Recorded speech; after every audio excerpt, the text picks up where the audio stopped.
My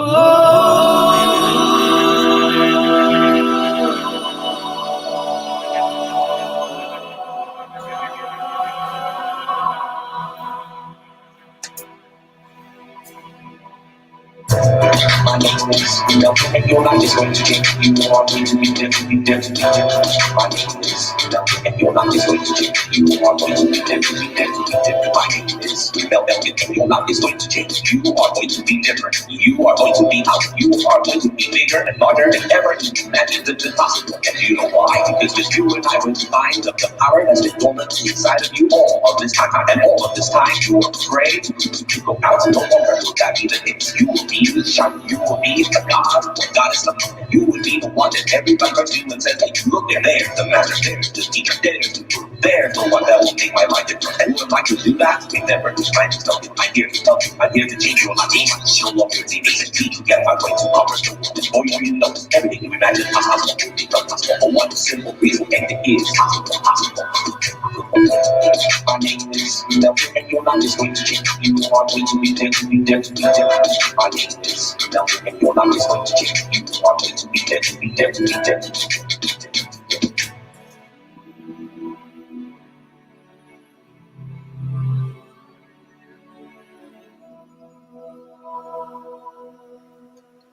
And welcome to another segment of Uncommon Sense.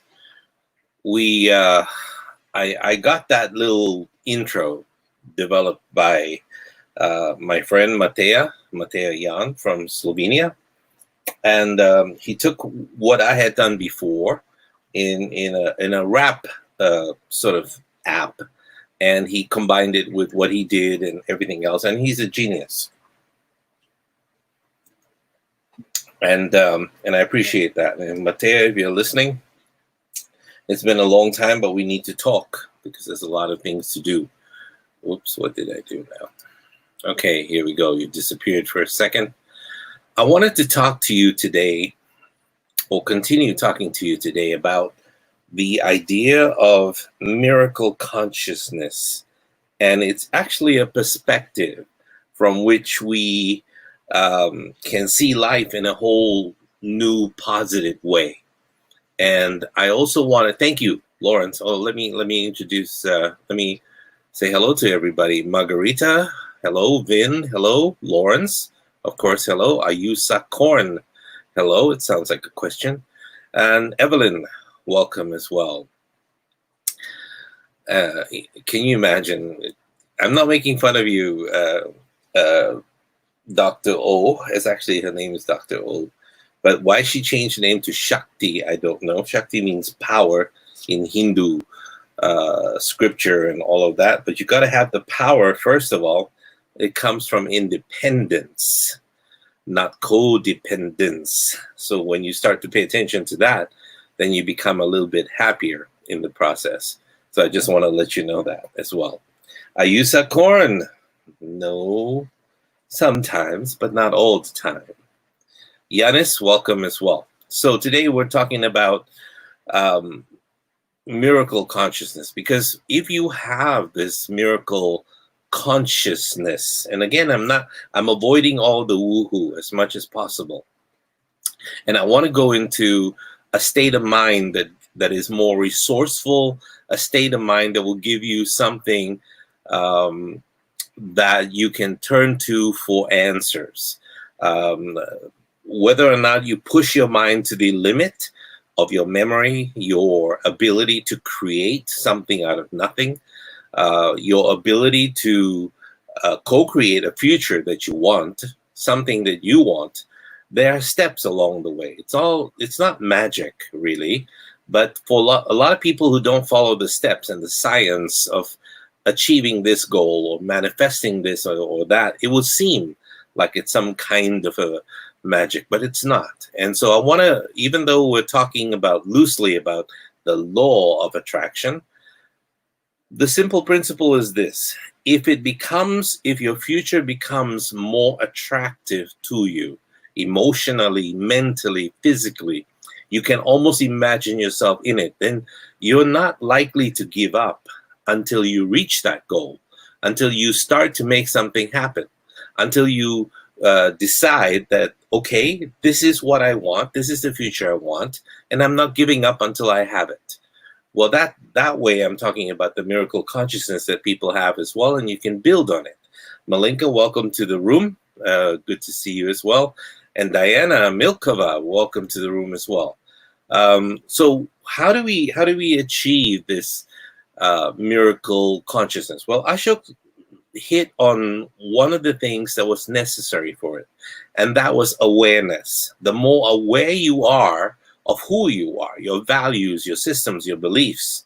And in fact, next Wednesday when we broadcast again, we'll do an entire program on how to know what your personal values are, what your personal beliefs are, and who are you in terms of your virtues and what you think is virtuous, as opposed to what's the opposite of virtue? Bad habits? No. Non-virtue, but then that's a judgment thing also at the same time. So we Malinka is this is I'm developing performance anxiety here, because she says, hello, good luck with performance, maestro. Wow. I don't hear the violins going on at the moment, but maybe the trumpets need to be out there, or the tuba, whichever way you see it. Why? I even forgot what I was going to say. We were talking about, what were we talking about? Yes, virtues and values was the opposite of virtue. And it would be something like in a space of emptiness where you are and you don't know which one is correct to do, and you would be in a state of confusion, more to speak, because you always have some kind of a value system. And that, again, the value system cannot be addressed in terms of this is good or this is bad. And so we have to go forward and to be able to choose. And of course, if you choose norms and beliefs and value systems that are in line with the community you live in, then you are a happy person. You're a happy camper. But if you choose the value systems that are outside, you are a rebel outside of the system, then you're going to be a very unhappy camper. So we have to start to understand what you surround yourself with. Sometimes I think it was Ashok and I had talked about the A-Fest station and the A-Fest things that are happening around the world, and people say, oh, I found my tribe. Okay, if you're hungry for a tribe, you will find them wherever it is you look, and you'll be drawn naturally to the people that you can call your tribe. Or if you're charismatic enough, you can attempt to create your own tribe and see what would happen at that point.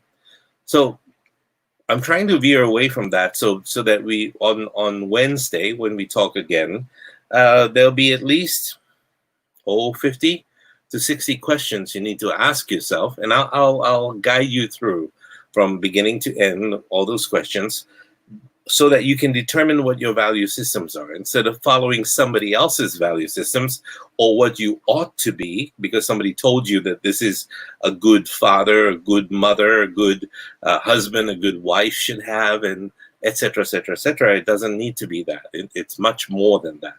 So you start to pay attention to who you really are instead of who other people think you are. And that would help you as well. So how do you create miracles? Well, you become more aware and you become more mindful. You see, the thing is, when you are positive, you are solution oriented. When you are negative, you are problem focused instead of solution focused. And it creates a very difficult struggle for you to be able to go forward finding the answers when you will be lost and mired in the confusion because there's too many other choices out there. And then you'll ask yourself, which guru shall I follow? And what shall I do? Well, how about you don't follow any guru? How about you listen to your own inner voice and listen to what everyone has to say? You have the chance to listen to everyone, and then decide for yourself what sounds good, what sounds, what vibes with you, what sounds like common sense to you, agrees with your common sense. And then at that point, you just start to see past the darkness, or the confusion, or the when something is occluded and you needed to make it clear, and then you start to go into clarity. And then at that point, you will be practicing what is called eternity, or at least Lao Tzu called it eternity. So when you're positive and you're loving, you create miracles for other people. See?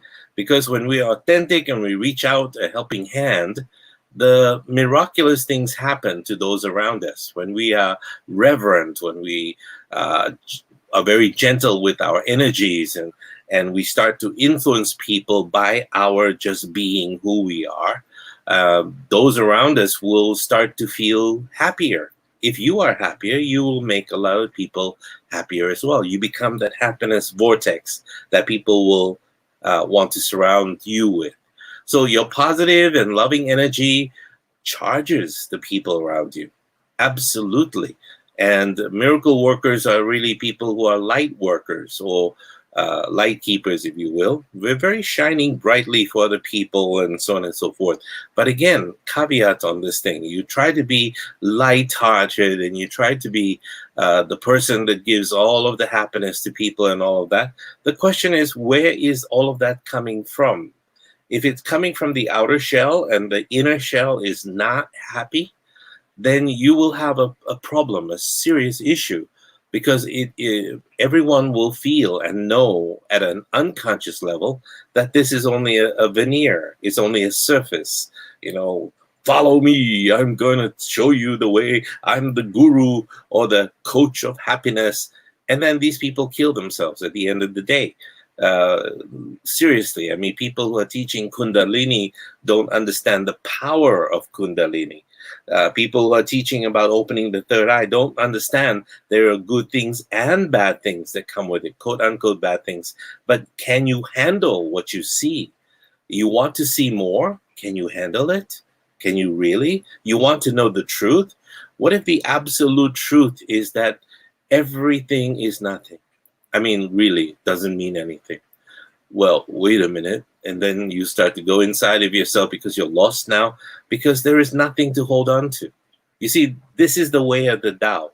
This is the way of understanding that you shift. Your center is always within you, but you shift from what you learn, from what you grow into, from the people you meet, from the circumstances you're at, from the age that you're at as well, because presumably with age comes wisdom.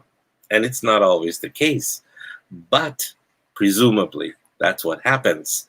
So you start to become calmer. How do you become calmer?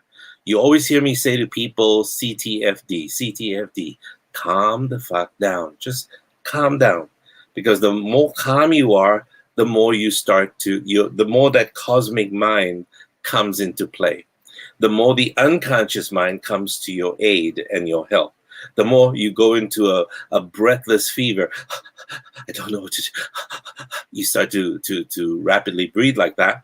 What will happen is you will not even have that sense, that common sense that will guide you into making the right action, the right choice, or moving in the right direction.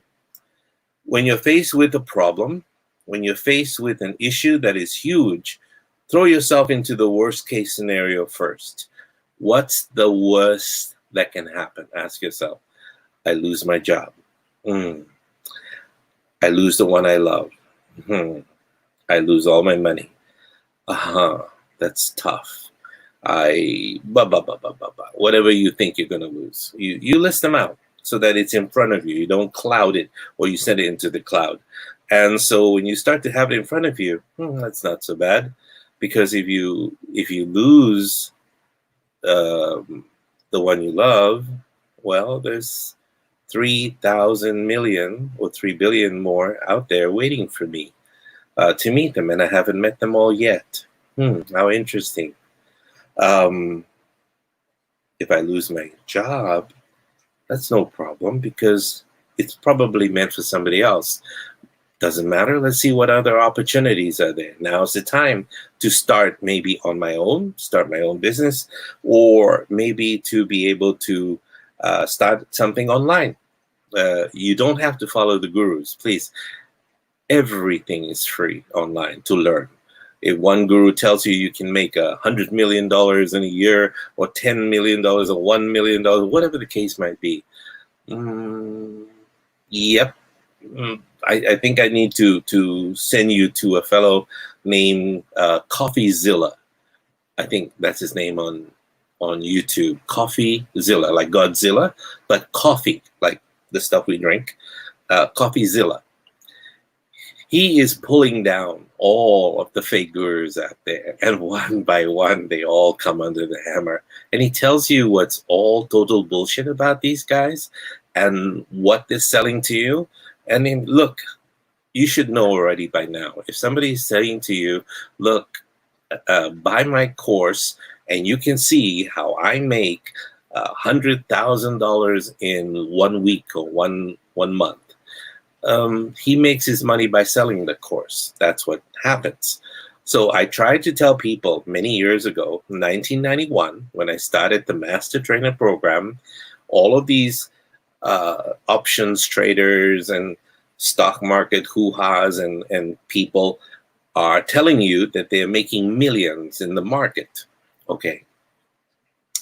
But you do the math yourself. Why are they running courses if they can make $1 million a week? Why are they doing that? Well, because that's how they make the money. It's through the courses. So would you all like to learn how to become master trainers? I will teach you what I know and everything I know. And then not only that, but I will also guide you towards the kind of programs and seminars and subject matter you should be talking about. So almost 8 years, 10 years running into it, I found that people needed to create materials, books, seminars, and other things. And so I helped them do that. So next thing you know, you have these people that have been trained by me and now become my competition in a way, which is also my report card, and it's a good thing. And they go out and they are making money, and they're making more than enough to survive. I mean, how much money can you make as a seminar leader? How much money can you make in writing books? Very simple. When you do the math again, let's say you are very good. Let's say Joyce is good at. Give me something you're good at, Joyce or Josephine or Joycelyn or Milena. Tell me, what are you good at? One subject matter, one subject area. And I'll give you an example, a real example that will help you. And then there's a little bit of a lag when people are answering questions. So I'll just wait for that to happen. I wish there was some music I could play in the background, but I have all this music set up for this. You could also run a podcast. William, welcome. And somebody give me a subject matter. Throw something out there that I can work with, instead of going to hypothetical mode and deciding what subject matter you could teach and how much money you could make in that subject matter. Is anybody there? I know there's a 5-second delay, 7-second delay between StreamYard and this. So if you would like to have a chat with me, maybe you want to deliver this. So let me make a copy of that, put it here. All you got to do is go to this link and click on it, and it'll be good. Okay, so Joyce gives me something to work on. Teaching chemistry and biology. Let's choose one. Let's choose biology, because it's one of my favorite subjects. Let's choose biology. You want to teach biology. If you want to teach something a little bit past what the universities are teaching or the colleges are teaching, let's say you want to teach an actual subject. You're now no longer talking about training, You're no longer talking about creating a seminar in that. You're talking about tutoring. And if you get into tutoring, it's a multi-billion-dollar business in the world, at least in Asia.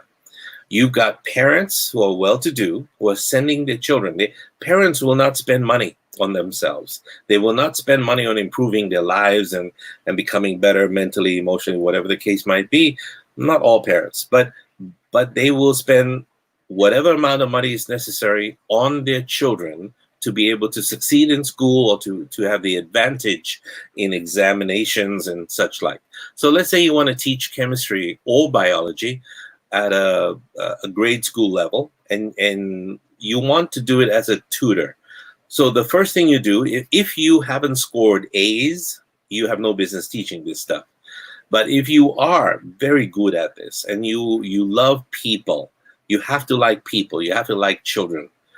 If that's your target market, then what you can do is become a tutor, charge $30 an hour, which is roughly what they charge, and you will make up to, some people are making up to $50 an hour or even more. And so if you have a group of 4, 5, 6, 10, all these tuition centers around Singapore, Hong Kong, Japan, Thailand, and now starting in Indonesia, are needing to have tutors who are so good that they can guide their children through these qualifying exams to get to the next level, from primary school level to secondary school level, secondary to tertiary, and then onwards and onwards and onwards. And you guide them through even the SATs, although now SATs are no longer required, and so on and so forth. So now when you charge this kind of money and you multiply that by 10 people, just 10 only, you've already got yourself $1,000 a month income from doing what you love to do twice a week. That's it. That's all you have to do. Most super tutors, and that's what they're called, super tutors in Hong Kong, are making multi-millions because they are going around with several different groups. Infants, how would you teach infants and children biology? Or oh no, Joyce, it was Joyce that came up with that. Joyce, care for infants and children. Okay. This is very good because there are many books out there, and people don't know which ones to turn to. From the original books of Dr. Spock to the latest books by the guy who wrote What to Expect When You're Expecting, or three people wrote that book. And so you can go beyond that book and tell people exactly what to do in live demonstrations. Once this COVID thing is over, you can go out there and create a house-to-house, door-to-door service to be able to teach them, or you can create videos. There are very few videos on this. There's a lot of free channels on parenting and exactly what to do and so on and so forth. So if you can make parenting a little bit more fun, teach them things and be qualified somehow in parenting as well. I mean, it's kind of ludicrous to be able to teach someone how to parent when you are not a parent. So it's going to be a little bit difficult. So you have to be able to walk the talk and talk the walk at the same time. Did I say that right? Sounds like I screwed up somewhere or other way.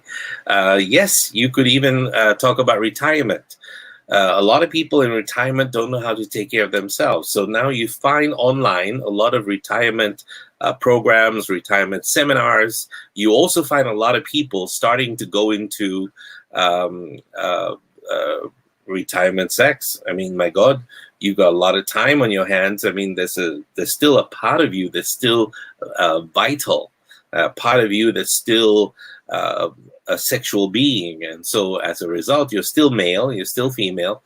Even if you're well into your 70s and 80s and 90s, you still have these desires and these erotic thoughts. And how do you deal with them? How do you work with them? How do you, so on and so forth. I don't think anybody has ever written a program, Kama Sutra, for people over 80 or something like that. It could be a thought. could be something you would want to do. Walk the walk and talk the talk. Sorry. Thank you, Lawrence. I need a little bit more coffee in this. I've been here all day. Thank you. Yeah, that's what I said. Walk the talk, but it's didn't sound right. Talk the talk, walk the walk. Walk the talk the walk. Or talk while you walk. What the hell? Whichever. But you know what I mean. You know the idea. So also at the same time, even if it's something simple, like say for instance, Allah, who just joined us, maybe she wants to teach something about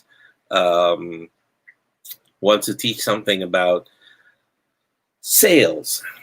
She likes to improve her sales, but sometimes, we have this wonderful saying: we remember 10% of what is told to us. We remember 30 to 40% of what we are involved with doing, but we remember 90% of what we teach.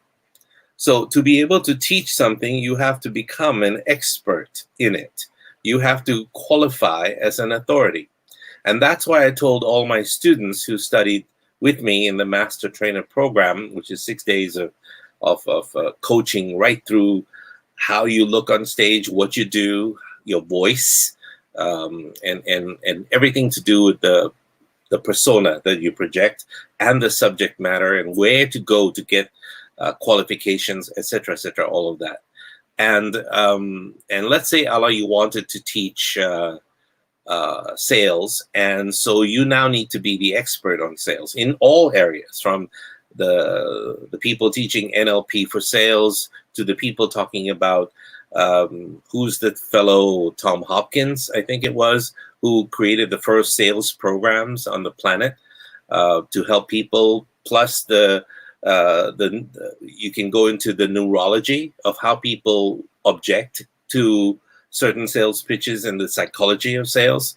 Very few people are discussing all of that, the mindset necessary to become a salesperson, because any company, you have to understand this, people look down on salespeople, but they really have no common sense, because if you're a real business person, a real entrepreneur, you realize that sales is 80% of your company. 10% is administration and 10% is innovation and growth and marketing. But really 80% of everything you do is sales, and sales comes under marketing, but it is not marketing. Marketing gets you pointed in the right way. Sales makes you walk in that direction in which you go to. So you could start a course, and let me give you some figures about what some people are doing in the sales, the mind set of salespeople, and to become excellent in sales and sales excellent. There's a fellow that I respect a lot. His work is quite amazing. He's a contemporary. It's 10 o'clock.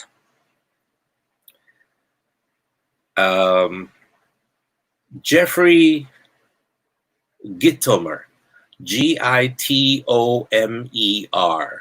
He's live on Facebook almost every other day, because his business is out now, like everybody else who's doing seminars, including yours truly. No more seminars till the end of the year, but he's now live on Facebook, so look for him, Jeffrey Gitomer. He's got a lot of great ideas, and they're all very practical as well. One of the few people I respect in this area as well. Everybody else, or most other people, I shouldn't say everybody else, but most other people are certified by some clown that's certified by some clown that's certified by some clown that's certified by some ad nauseum. So you don't want to do that. But he's the real deal, one of the few real deals. Another one that I would have pointed you out to is, what is this man's name? He just died 3 months ago. One of the legends, Dan Kennedy.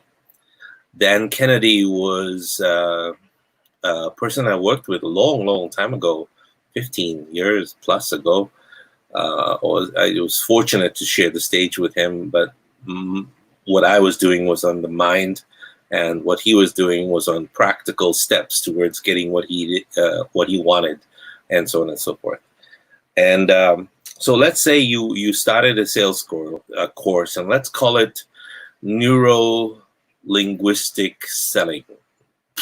I'm sorry, you don't have to follow that title, but as an example.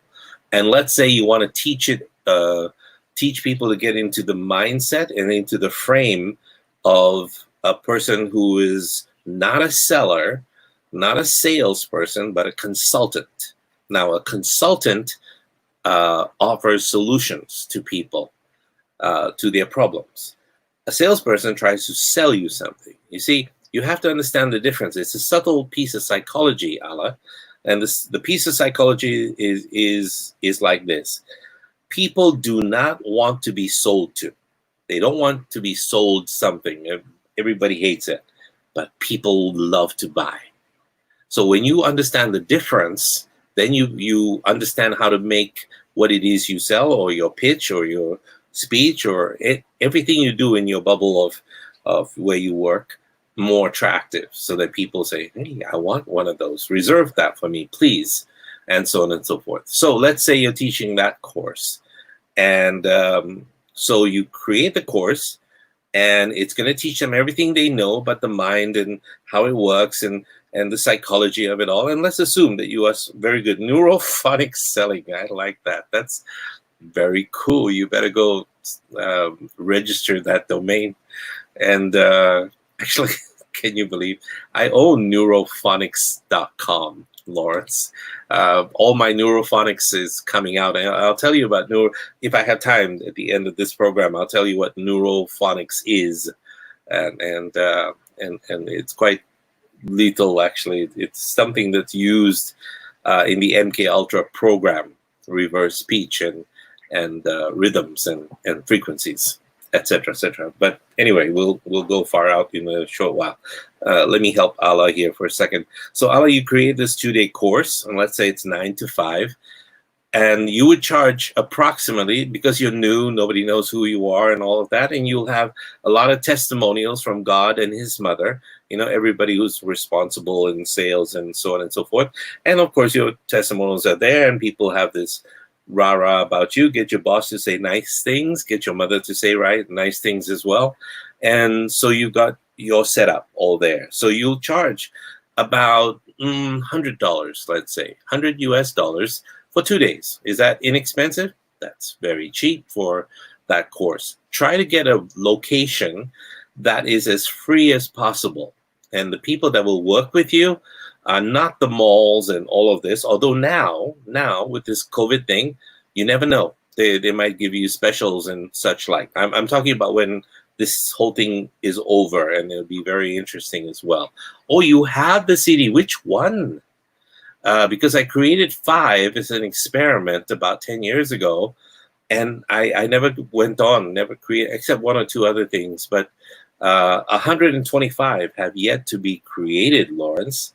Well, not created, but what's the word? Rendered, created. And so I'll bring them out slowly, bit by bit. And now that I have all the equipment, and now I'm learning how to do everything myself, so that people are not charging me an arm and a leg for everything, no pun intended. So we'll take it forward at that point. So, hey, Margarita, welcome. So, Allah, so you $100 for the weekend, and let's say you only have 50 people show up. Not much. It's okay. It's about average. 20 to 50 people is about average. And because you've told everybody, you've sent letters out to people and all of that. You have to send a lot of letters out. You can do some Facebook advertising, but be very careful. You got to be schooled in what you do in Facebook advertising, because you can spend a lot of money and have 0 results. And sometimes a simple letter to someone, or opening it up to a company you might know, or a series of companies or associations that are dealing with sales, real estate, insurance. Who is the other group? Real estate, insurance. There's one more group that's always open for all these sort of things. They always attend the successes. The company. What is it called? something success sauces or something like that. You know, uh,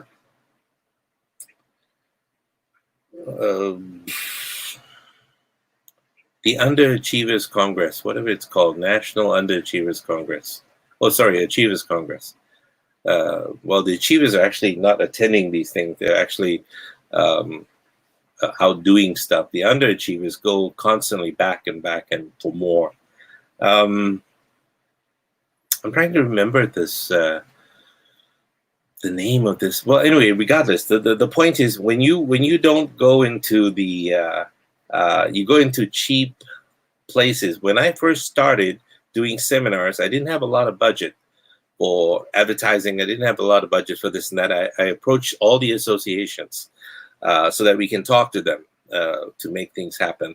It was the insurance companies, and of course the real estate companies, and also the people that were involved in MLM. Sorry, multi-level marketing people. There are a lot of them everywhere, and so you sell your course to them and tell them this is inexpensive, and you can always negotiate with them. If they send you 1,000 people, you drop it down to $20, something like that, and it's up to you. But let's say you only have your 50 people. Now 50 times 100 is 5,000. Who on earth earns 5,000 in one weekend? No one. So that's the beauty of seminars, and that's why people run seminars. If you want to do the math, the people who do the options trading and all of that charge you about $3,000 roughly. I don't know what they are right now. And they usually have 100 people show up, at least to 200 to 300 sometimes.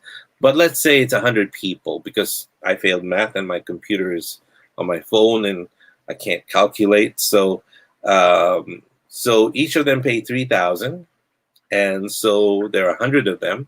You make $300,000. That's crazy. So you can imagine that that's a lot of money you can make, and you might not even want to go selling anything anymore except do seminars, which is what a lot of people do.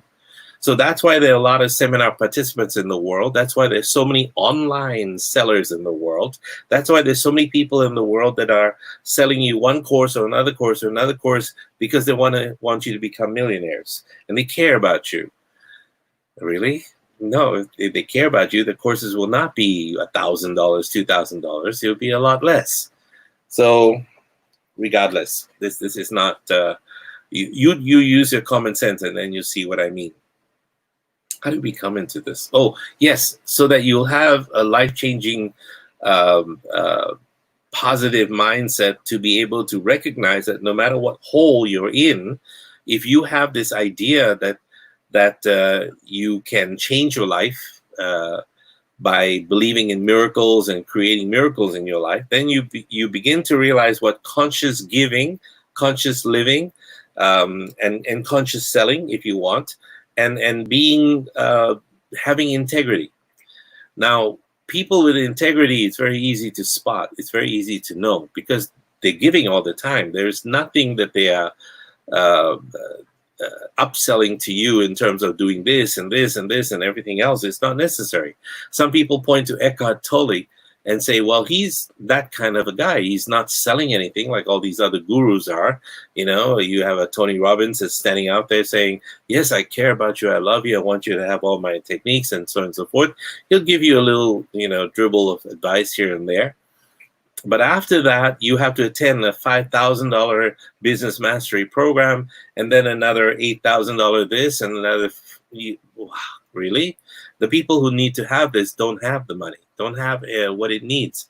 Maybe you can make a deal with those people and say, look, maybe when you make it big, we can work together, we can create something together, and so on and so forth. I'm about to make a deal, actually, with a woman who is in Nevada.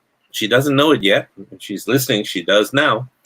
And it's a deal that is going to make her the happiest woman on earth because of what I'm going to offer her in return for what she's going to do for me, which will in return help all of you in the process, because I'm being waylaid and hijacked by people who are charging me an arm and a leg to build sites. Well, she's going to help me build all of them. And maybe it'll be the most happiest exchange we can ever talk about. And she's persistent. The last time she asked for what she needed from me was 10 years ago. And she wrote to me just yesterday and said, you know, it's been 10 years, Dr. Gill. I've been following you. Would you like to part with? And then I said, okay, let's talk. I admire persistence, especially if something hasn't worked for me. I might as well just give it away and do something for all of humanity in the process instead of waiting for somebody to help. Why don't I just make a deal and make it happen? So you can do that for yourself as well, because when you start to change your attitude and your belief and your behavior and your what you believe is your virtues, then you focus on the healing aspects of your being in the world. You begin to affect the energies of everybody around you. And this can be felt by other people, and sometimes very subtly, not overtly, and then sometimes in very strong ways. They're bowled over by what it is you do and they come and join your camp, and maybe together you might be able to start a quote-unquote partnership or group, or whatever the case might be, association. And then you can create miracles. So by helping to create miracles in other people's lives, you don't have to create very huge, big ones. Little miracles are just as important. That's the foundations on which the big miracles are built, the little miracles. So when I say miracle, what do I mean by miracle? It's an effect or extraordinary event in the physical world that surpasses all known human natural powers, defies explanation. It's not a if this then this. It's not a linear logical expression of something that happened. It can be what we call a wonderful experience or a wonderful occurrence or a wonder or a marvel, something you didn't expect that came out of left field. Miracles tend to inspire us and make us believe in something beyond ourselves. So miracles are healing, they're nurturing, they also restore our faith in the fact that we're not an accident in the entire universe. So we make our intent known through our thoughts, our prayers, our beliefs, our actions, our writings, our speech. And by doing all of this, we let the universe, God, if you will, or the creative unconscious mind, or the one, we let the whole world around us know this is our intention. This is how we want to live our life. This is what we want to have. So sometimes when you start to create the process, you have to let go of the process and let the process take care of itself. Because at some point, it becomes true, it becomes real, and we are the ones that stand in the way of it becoming real because we don't like how it's shaping up, or we think it's going in the wrong direction. So we do something to self-sabotage and create problems along the way. And so we never reach that. So faith in a higher power, maybe you don't want to call it a higher power, but you have to understand that the higher power has expressed itself in very intelligent ways. And it's an intelligence that is beyond our understanding.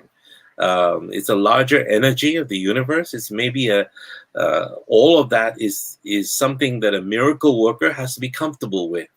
And if it comes through you or expresses itself through you, you have to offer the least resistance to it. And when you do that, wow, you can sometimes do things that other people will look at you and say, how the heck did you do that? And you'll have to be honest and say, I don't know. Something just came through me. So how are the different ways in which you can be a miracle worker? Before I take questions, you can send out a loving thought or a loving prayer to help somebody in need. Think about them in a good way, in a healthy way, in a healing way. Be loving, be compassionate, give as much as you can. As much as you can. You don't have to give everything, but give as much as you can. And if you have nothing physical to give, no money, give your time. And if you have no time, give a compliment. Sometimes the gift of a compliment will change a person's life. You have no idea. So have faith in this larger universe. Also, make a prayer, say a blessing, if you will, ask for help, let it go. At that point, that's the process of miracles. Now, miracles can come in all sizes. Like I said before, they are large, they're small, but they're all important. Even the small ones are very important. Learn to start small if you are a person that's not prone to believing in these sort of things. Expect it as gifts from the unexpected universe, where you have unfinished business, and that business is now being finished by a force that you cannot comprehend, that seems like out of chaos has come a little bit of order, and something somewhere heard you. At that point, you have to learn to love and trust and operate from the heart. You have to find guidance from the connection with your higher self and your higher power. And when you do that, you can create a kind of a conscious living or mindful living that will actually help you as well. Now, let me take some questions here. The one on wealth, you have that. Wow, how cool is that? I hope. Let me know what your feedback is on that, because there were about 50,000 positive messages, subliminal, in that as well. Just to let you know, Lawrence. And it also, as we are, some of the voices are giving it forward, some of the voices are giving it backwards, so it goes past. Miracle can be called good karma. Hey, yeah, good karma is fun. It can be, depends on what you call karma. And then I don't think we understand karma also so well. We think it's a tit for tat, but it's not. If you have any questions for me, and you would like me to, or you would like to be part of the show, please come, just click, if you're on YouTube or on Facebook, just click on that link I just put out, and it'll be good. I play constantly. Good for you. Working well. In fact, Lawrence, that was what, 10 years ago? At least 6, 10? I don't know. Let me know. And then later, in private message, send me your email address, and I'll do you something. I'll do something nice for you. I'll send you the rest if you're interested. The 5. What are the 5? The soulmate, attractor. Where did I put them? I put them somewhere safe. Wednesday, I'll put it up. And give me a physical address as well. I'll send them to you. It'll be easier, because I don't think I have it in digital form yet. I do in a backup somewhere, but I don't know where it is. And one is Perfect Help Generator, the Genius Accelerator, to help students study. And those who have used it, Lawrence, have actually scored, they don't know how, but they scored A's, and they are saying that they have a photographic memory, an eidetic memory. And they're complaining of that, because eidetic memory means you don't forget so easily. You remember everything, even the bad things, and so on and so forth. And what was the 5th one? Oh, it has to do with people in insurance, MDRT, to be able to reach the MDRT, the $1 Million Round Table, by giving them that confidence and that boost. It's to help salespeople, actually, so on and so forth. Soon, they will all be online at neurophonics.com. Right now, if you go to there, there's nothing. There's not even a site up. So I will bring that site up. I will bring several things up. It depends on that deal I make with that woman in Nevada. It'll be a lot of fun. And is neurophonics same as neurosound? No.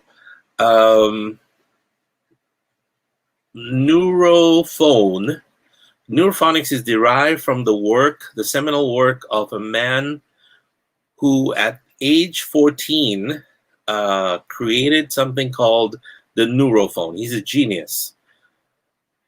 And his name is I see his face, but his name is at the tip of my tongue. I met him actually more than 20 years ago when in Seattle.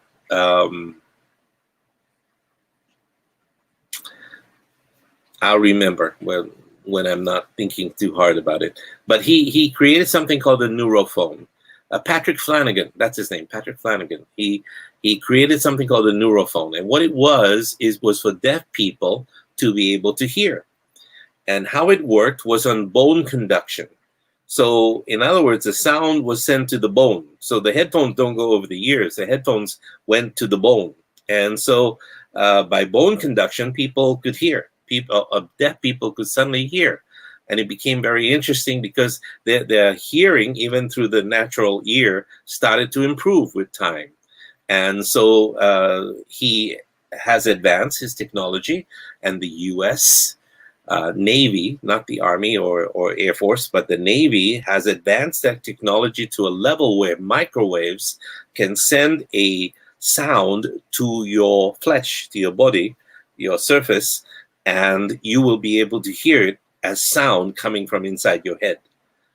So the people wearing tinfoil hats and such like to protect themselves may not be altogether wrong. So there are these experiments being conducted against people's knowledge and outside of people's knowledge and against their will. And so these things are being conducted all the time. And the only time you hear any kind of apology is when they get caught doing it. So nowadays it's a little bit more excellent than that. Our technology, like I said, is the more I'm learning now, the more I realize that the technology is going light years ahead. We're literally the technology we possess at this point. The technology that I said we possess in the 1950s and 1960s were 50 years ahead of everybody else. But now our technology is such that we can do indescribable things that is the stuff of science fiction. So as I start to do, we have bone conduction headphones, but we've gone beyond that. It's going through the skin right now. And some of the microphones, some of the waves are now scalar, which means that they're in one direction, unidirectional sound, and the person sitting next to you won't hear it. You're the only one that will hear it. It's quite amazing what would be the case. Yeah, Lawrence, I think you know what? Send me your complete address, and I'll send you a whole set from Singapore. It'd be a lot easier. This is where I am right now. I also have a few of them in Chicago, my home, but I doubt they're going to be open that soon. So we'll have a lot of problems there. And although the world is slowly opening up, which I think is a big mistake, people everywhere are not wearing masks. So be prepared for everything shutting down one more time. Yeah, and a lot more deaths. 100,000 American lives have been lost because of the idiot in chief who really is paralyzed, really doesn't know what to do, and is not a leader.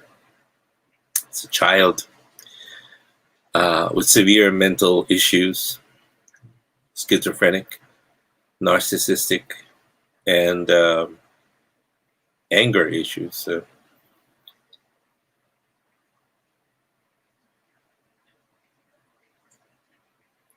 So what am I doing? While I am in a series of meditations that I'm putting together right now, and I will release them as soon as I'm ready and as soon as the results show. One of the ways in which we have to connect and allow ourselves to grow is to be here in the practical world, taking care of practical things, but at the same time, recognize that your connection with the universe, your connection with the multiverse, your connection is not just in speech anymore. If you want to be able to practice keeping your third eye open and to be able to see everything, then you have to see everything and suspend judgment. You have to be able to stop yourself from trying to label things, trying to put things in their pigeonholes, trying to define things. When you start to define, is that the way, boom? Do you call this boop? Do you call this bop? Whatever. Suspend it. Try not to speak so much if you can. The reason I'm speaking about it is because I want to teach you this.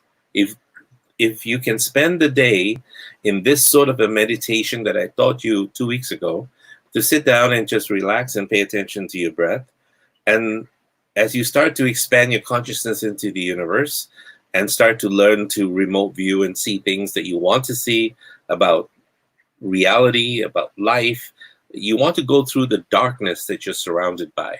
You want, and darkness simply means ignorance, something you're not aware of, something you want to be, you want to go past, you want to pierce the veil of occlusion, go past obfuscation, which is what people do when they want to confuse you with a lot of things. Go past it so that you can see everything with pure clarity. And pure clarity is not sometimes what you want to see. It may not be as pleasant emotionally when you know the truth about how somebody thinks about you or feels about you, especially if they're very close to you. To be able to pick up someone's thoughts, to be able to impress your thoughts on someone else.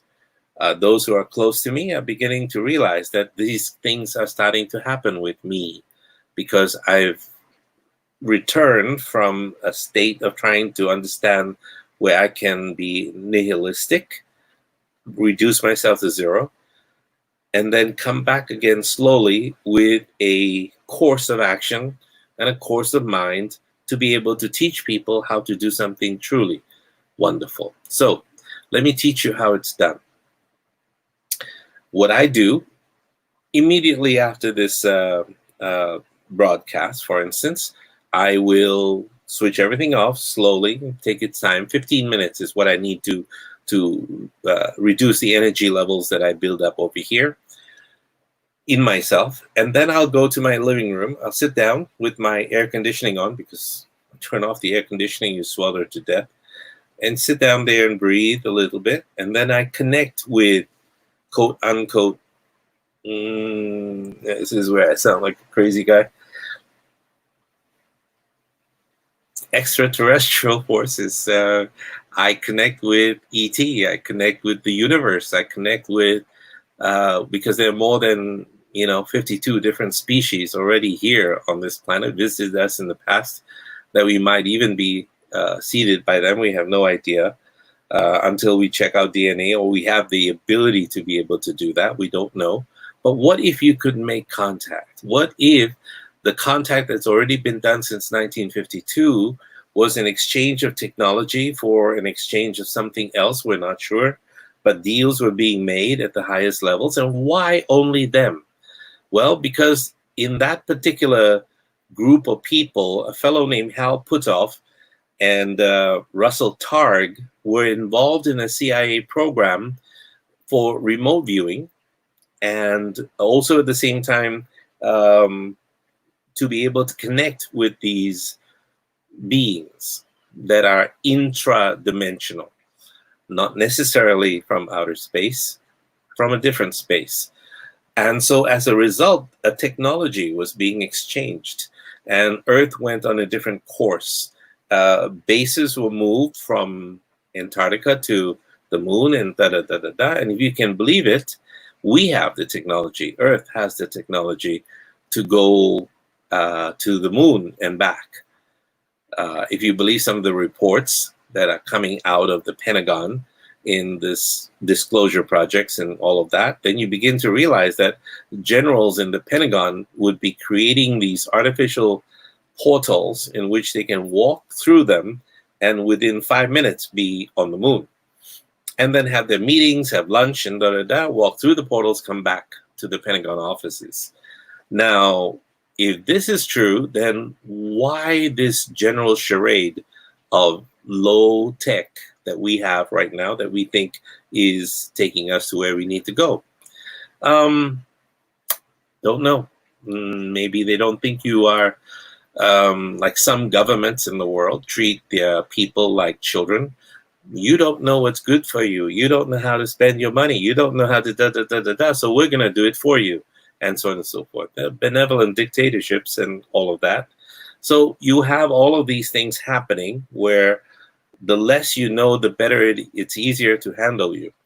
But what if, en masse, the whole population of the planet was suddenly given an ability to contact them directly and to exchange knowledge and to begin to realize that everything that they're trying to accumulate here on Earth, money, is useless.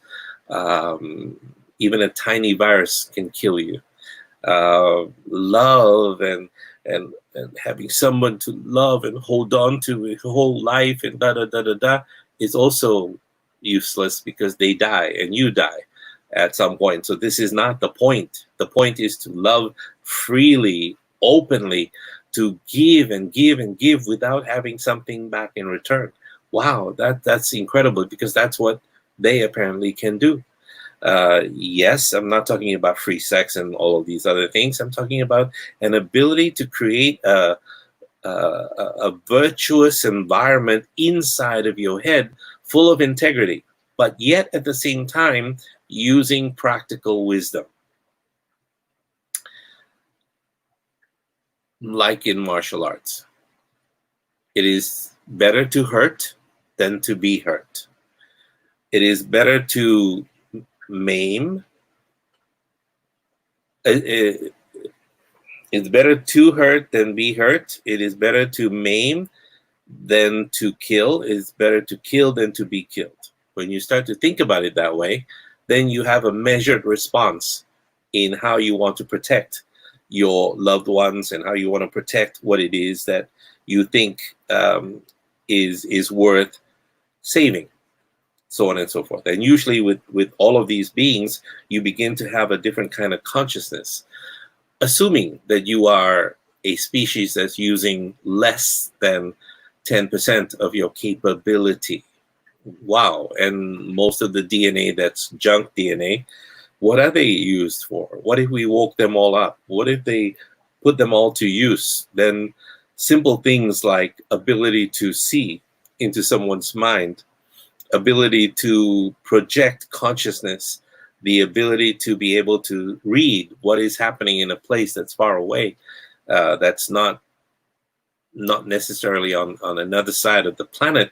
How about on the other side of the galaxy instantaneously? So what is faster than the speed of light in terms of travel? Thought.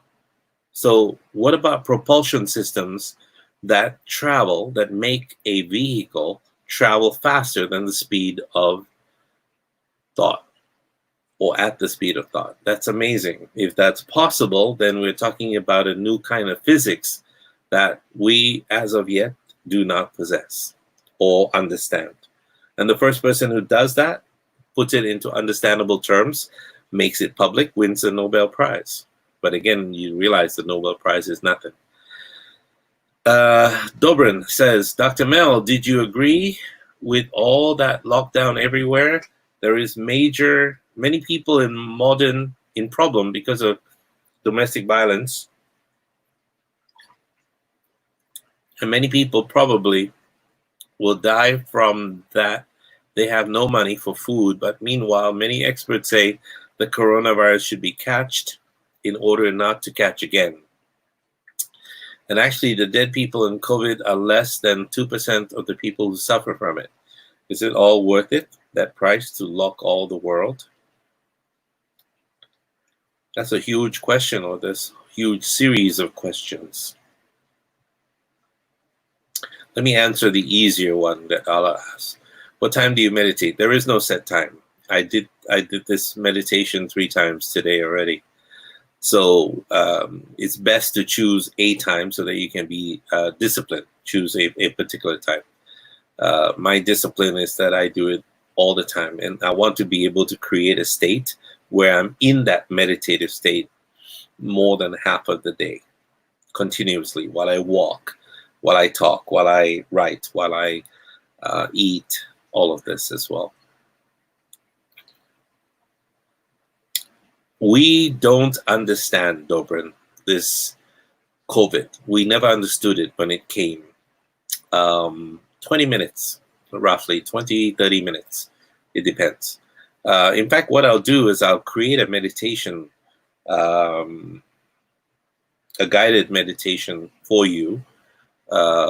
Give me till the end of next week, because my machines are not up yet. So I don't know how to do the layering thing that I have to learn how to do. It's tracks, what have you. And then you have to create the hemisync sort of thing, so that will also throw you in, because there's a chant that goes with everything that works. It just works. I don't want to deal with things that don't work. COVID was not understood. How it affects the body, how it attacks our respiratory system. We never understood it in the beginning, because that's why so many people died. And the first thing they did was to shove the respirator in, and we intubated a lot of people, and that caused a lot of lung damage as well. It was, you have to treat the COVID thing as if it's some kind of inflammation, and a little bit more like a combination of inflammation of the cells, as well as the altitude sickness. And when you begin to realize that, then you start to increase a different way of treating people. And so now the treatments are becoming 90, 95% more effective. And you get a lot of people that are cured from it, quote unquote cured, or recover from it. Yes, the economic problem is going to hit us. You haven't felt it yet. It's going to become quite a bit worse. We're going to see the likes of a recession we've never seen before. And this is going to be very tough. That's why you see the preponderance of people selling stuff online. I don't want to be part of that yet because of that. They're desperately trying to become cash rich so that they can hold on to the cash, even if they have to, and they are stealing it from you. Stupid amounts of money you don't need to spend to learn what you can learn on YouTube and other sources for free. And one of these days we'll put it down and be able to do that. Domestic violence, yes. All the ugliness in people are coming out now. It hasn't affected people like me, like say, for instance, myself, my brother from Chicago. I don't know how my other brother is doing it. I'll try and figure it out. We live solitary lives ourselves. We are not very social creatures. You see me in social settings, but that's my work. That's what I do. And I do well. And so when I'm in social circles, I don't seek out social circles. I try to avoid them. I try not to spend too much time with a lot of people, unless I can do something useful for them, like a seminar or something like that.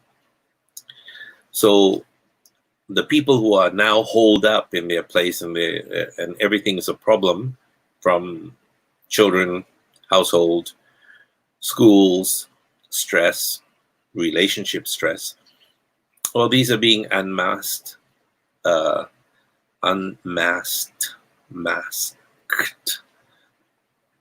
what happened to my pronunciation? These are coming out, so it's also quite bad. Yes, there's a lot of good also that's coming up, Ashok. If you want to get on, the link is up there. I just put the link up there. Put it again. Put it again so it's there. So feel free. And Keegan, or Allah, if you want to come on, or anyone, Dobrin, why don't you come on? It'll be very good to hear your question live as well, so we can see. there is no assurance that once you catch the coronavirus, the evidence shows that some people uh, go back into this whole virus problem again. So it doesn't mean that you're immune from the virus once you have it. It's actually far from the truth. It's a what we're seeing right now is that a lot of people are not trained on how to deal with the virus and the situation. And so the numbers are being skewed. Yes, a lot of conspiracy theories about 5G and all of that. But when you start to take a look at the 5G thing, it's not necessarily good for you, but it doesn't cause this. It's not. We say, oh, yes, Wuhan was the first place that they tested the 5G. No, it wasn't. 5G was tested in more than 30 cities in the world, including Beijing and Shanghai. So why just Wuhan? So you have to pay attention to all that. Sometimes what you hear and see on the internet, you cannot trust because you don't know the source. And sometimes it's good to go to sites that help you to define what the source is. One site is called Snopes, SNOPES.com. And that will tell you if it's fake or not fake. You just type in the search engine about this, that, and it'll tell you what the background is and who's doing what and who's saying what. And so you have to be a little bit careful. Sometimes even the crap that comes out of the White House, you have to disregard and pay attention to as well. It's not always good. So you have to understand all of these things, and then you'll be a lot better off as well. So if anybody has any questions for me, now would be a good time. Oh, I see Ashok in the background here. Ashok, Hey, welcome to the show. We were a little bit all over the place today.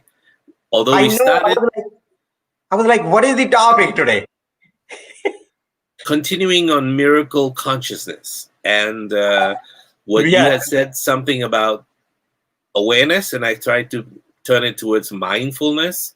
And I was going to give them some 10 maybe easy steps towards executing a state of mindfulness so that they can go into this miracle consciousness at the same time. Beautiful. And maybe have some life-changing lessons about living in miracle consciousness. That's that. I didn't see you going towards that. I guess like outside. We did. I started with that and then veered off and then started with this back. I tried to come back on track, but we kept being asked a lot of other questions about the COVID thing and all of that. These are Dobrin. How would you answer Dobrin's? You've seen his question, right? It just.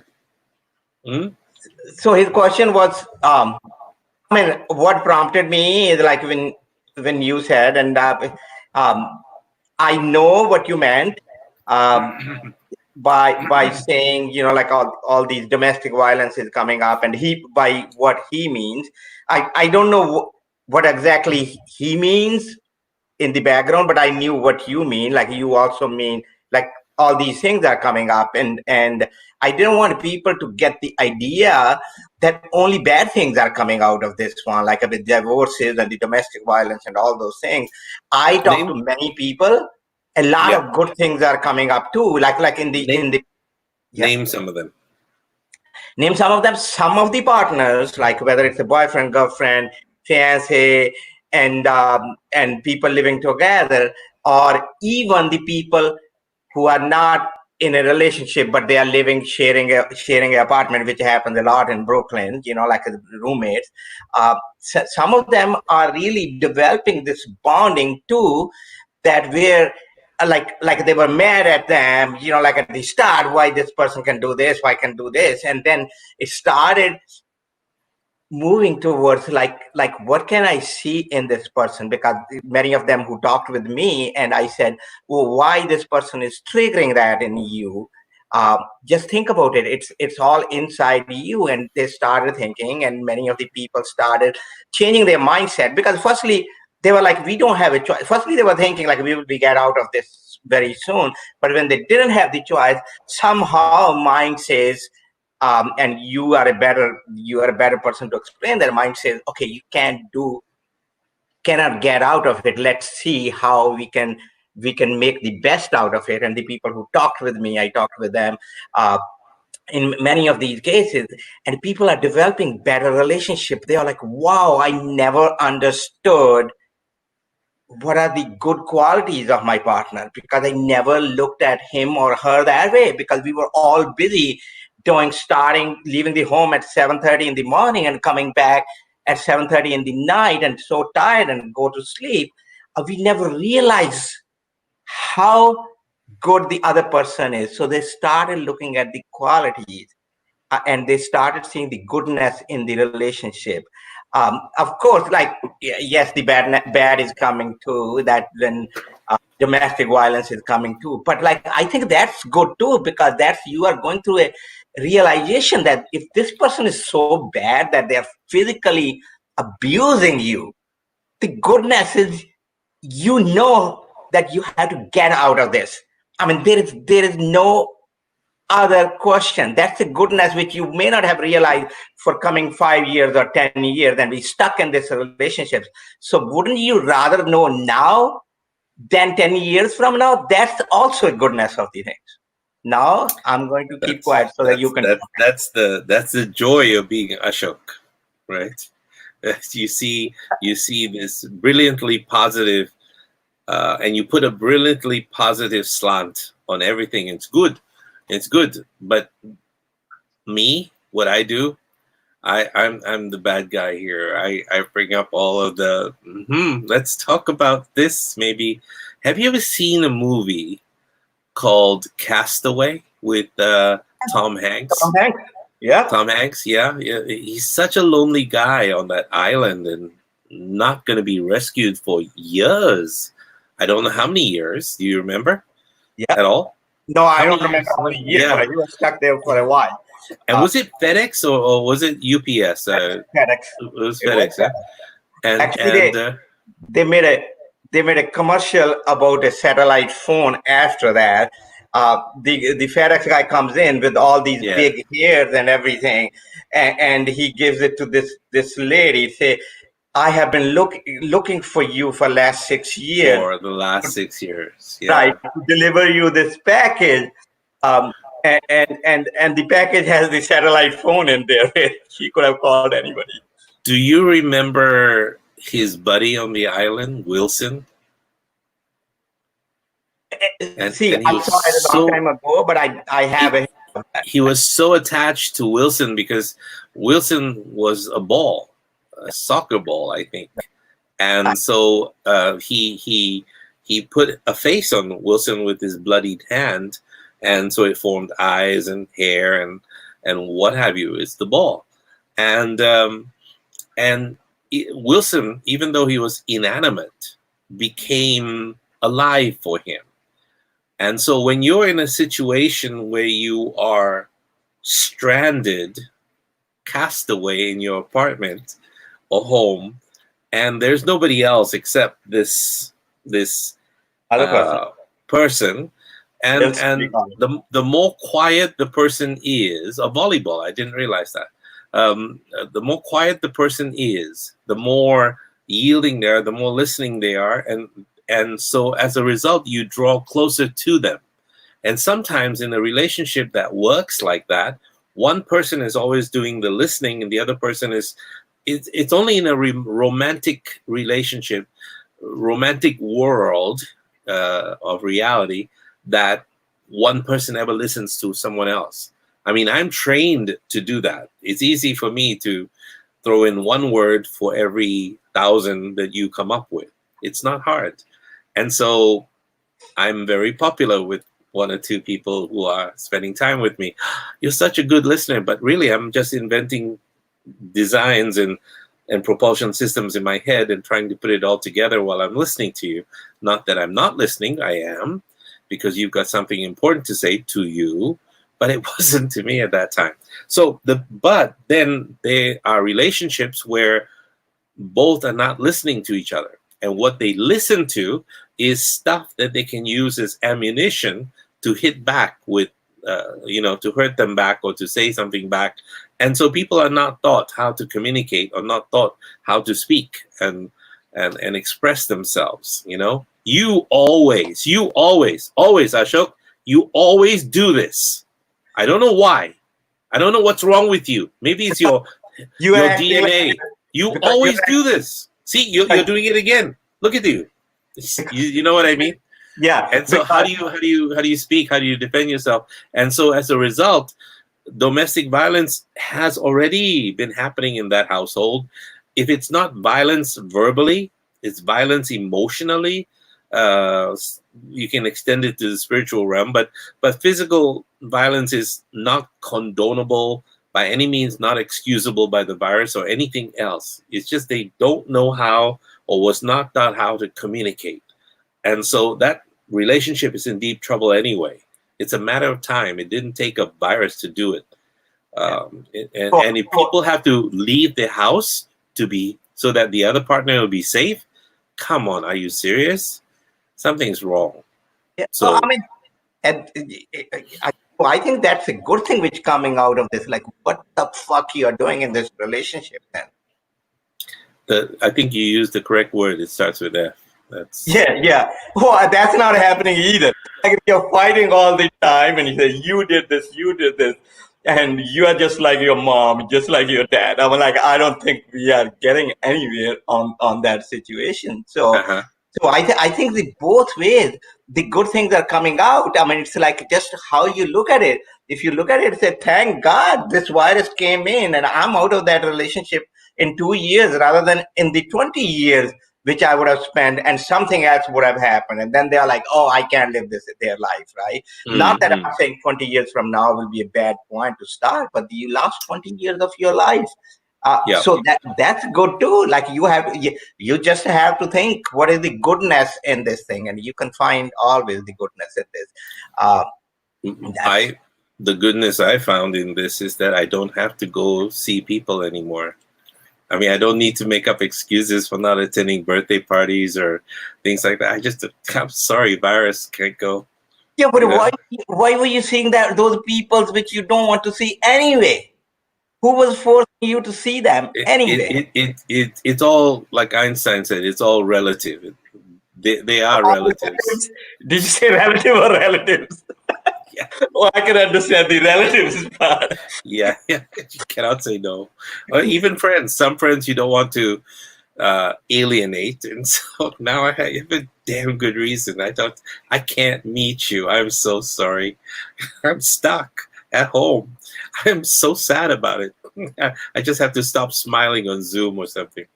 I'm exactly the other way. My friends are like, I'm so I have to see you. I'm like, yeah, come on over. So I'm getting many more people.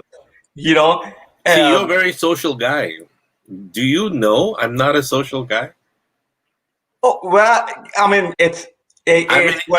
I'm an introvert. Well, that's where, see what introvert has created such an amazing show, and then you are giving away so much to the society. I don't have anything against introvert or extrovert or whatever. We all do our work the way we want to. Like we all have the same messages, and we are all trying to convey the same message.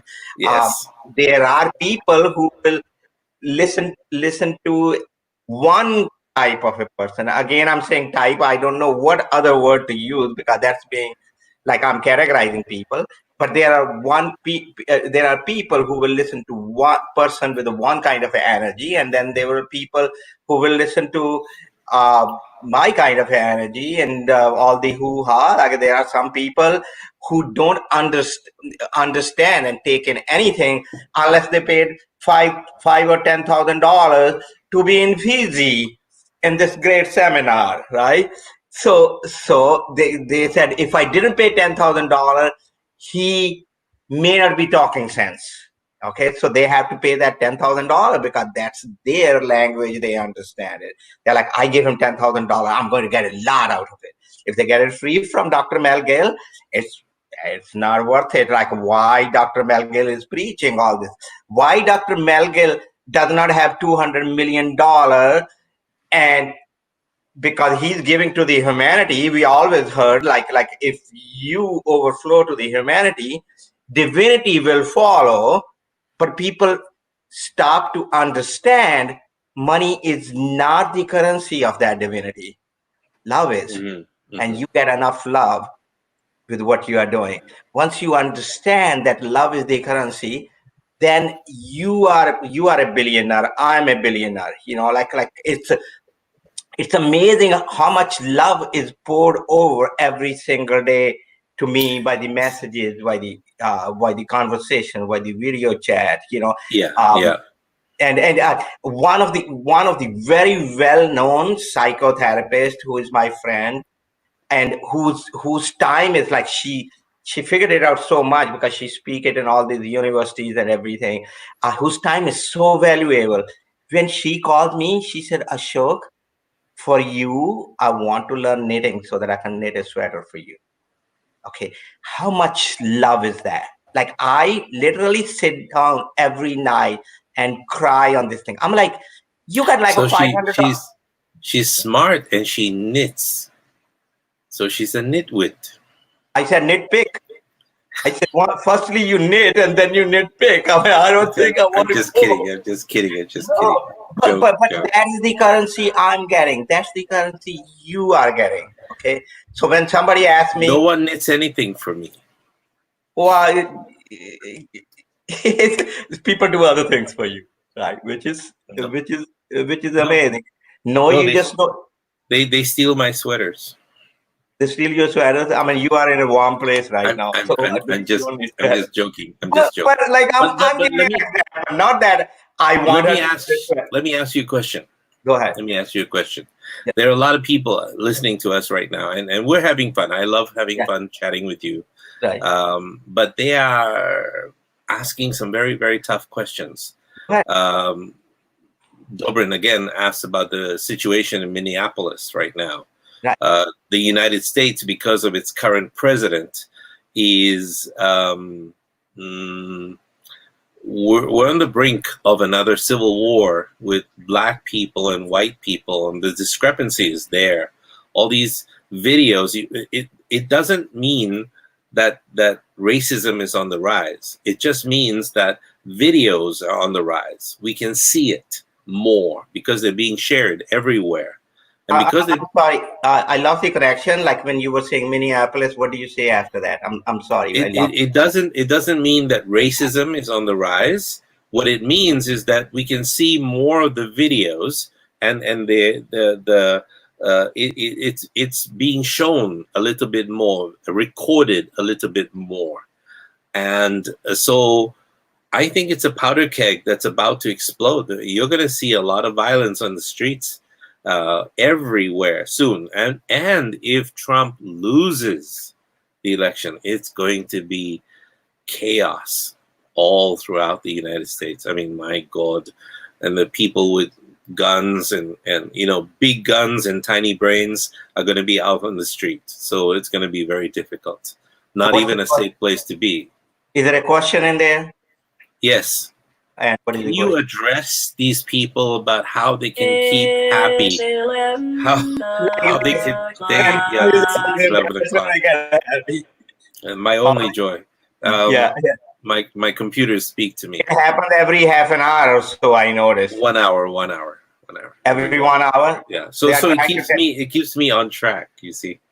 So what would you say to the people who are being violated in their domestic spaces, the people who are without enough money to support themselves when this thing is over, because if they really have no money to live in all of this, and especially in government programs that are negligible, not really helping anyone at all.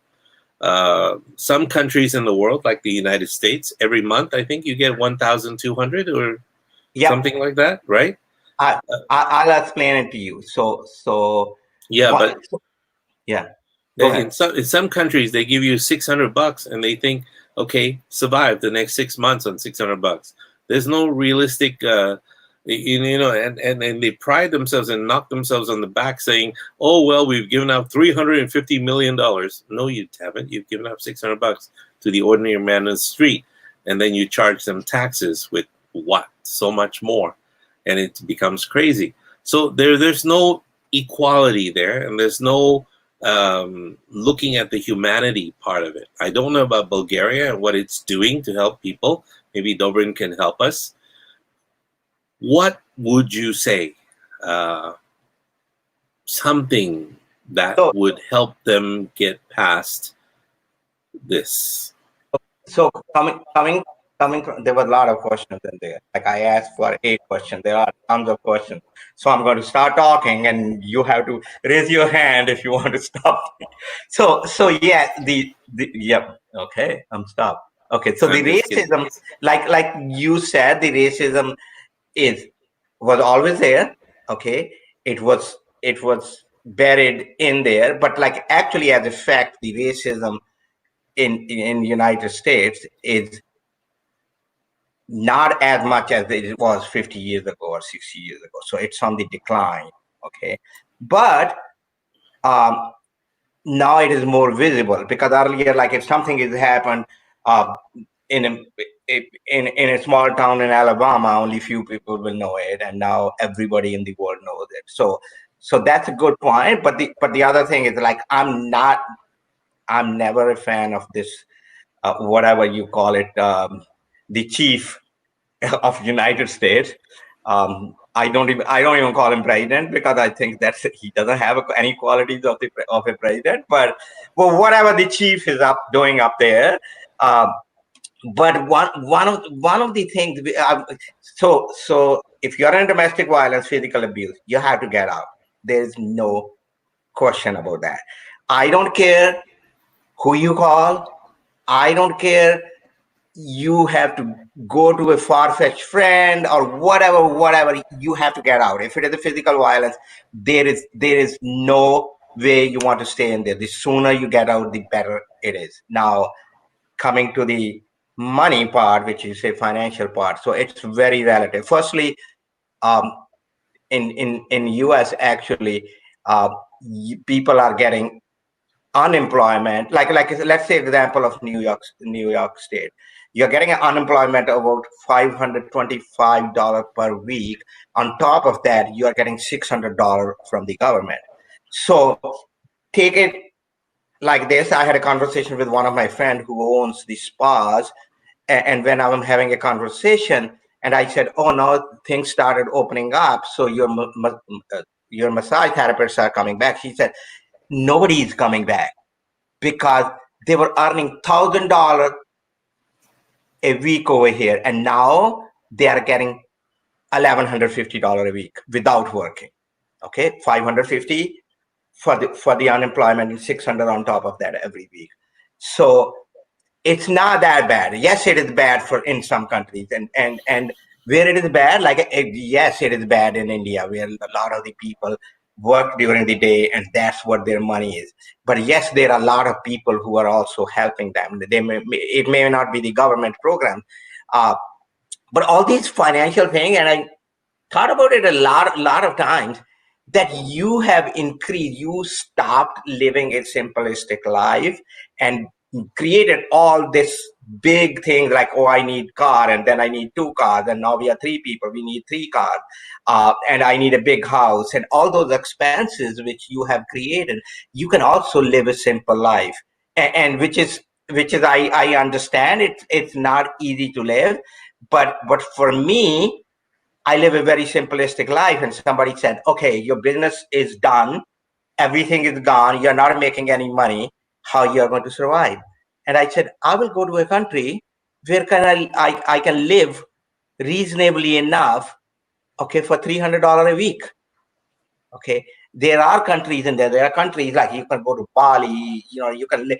There are some countries where you don't even have to pay anything, like very little, and you can live a good life. But because you complicated it, like you need a.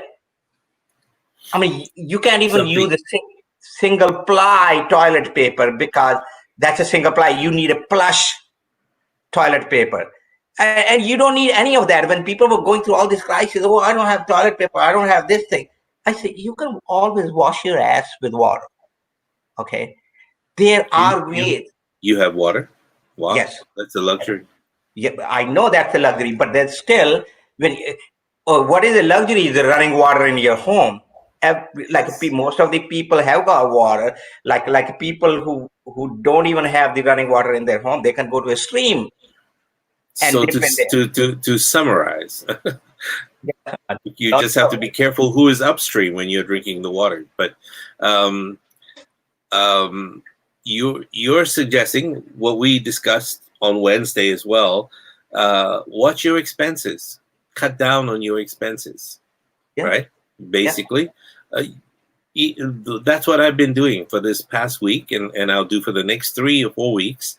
I've been eating, you know what lentils are? Dal, right? Yeah, Lentils.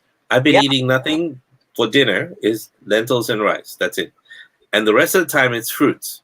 I may have 1 or 2 eggs, but that's it. That's been my daily diet. Believe it or not, this is all I'm doing, but I'm actually not moving around very much because I'm stuck creating books and all these other things here, and I need to move a little bit. And so you touch on something important that we talked about in spiritual consciousness. We talked about the holographic universe. Remember, not too Yeah, long ago, 2 weeks ago, I think yeah, it was. yeah. That it's easy to forget, when we live the day-to-day life in the world, that nothing holds, uh, nothing holds what we want. There's nothing here that we really want. It's all too easy sometimes, Ashok, to slip back into this mindset of we should do this or we should do that, when we should be doing a lot more of this or a lot less of that. We should be making this or we should be making a living doing that. When we remind ourselves that this physical, visible world, or the world that we see, holds nothing that we want, then we are already living a miracle consciousness. Don't you agree? We start to tell ourselves, yes, we're having a difficult time right now, and all of us are having a difficult time. But that doesn't mean there are no solutions to it, and we need to find them. And we need to find them as inexpensively as possible. True?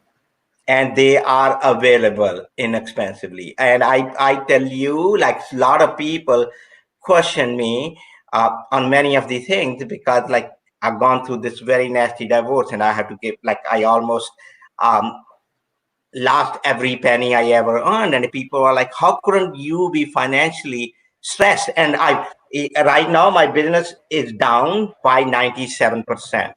97%. I don't even have money to pay the rent. They said, how could you be that happy? You don't have money to pay the rent for your office. You don't have money to pay for the employee. You don't have money to pay for anything. And how you are that happy? And I said, because I live a simplistic life, and I can live that at much less money. Maybe I can live like that, or not maybe, I mean, I can live that in New York, but I can always go somewhere. And maybe that's where it is driving me to this beautiful nature where the rent is like 1/3 of what I'm paying right now, or even less, right?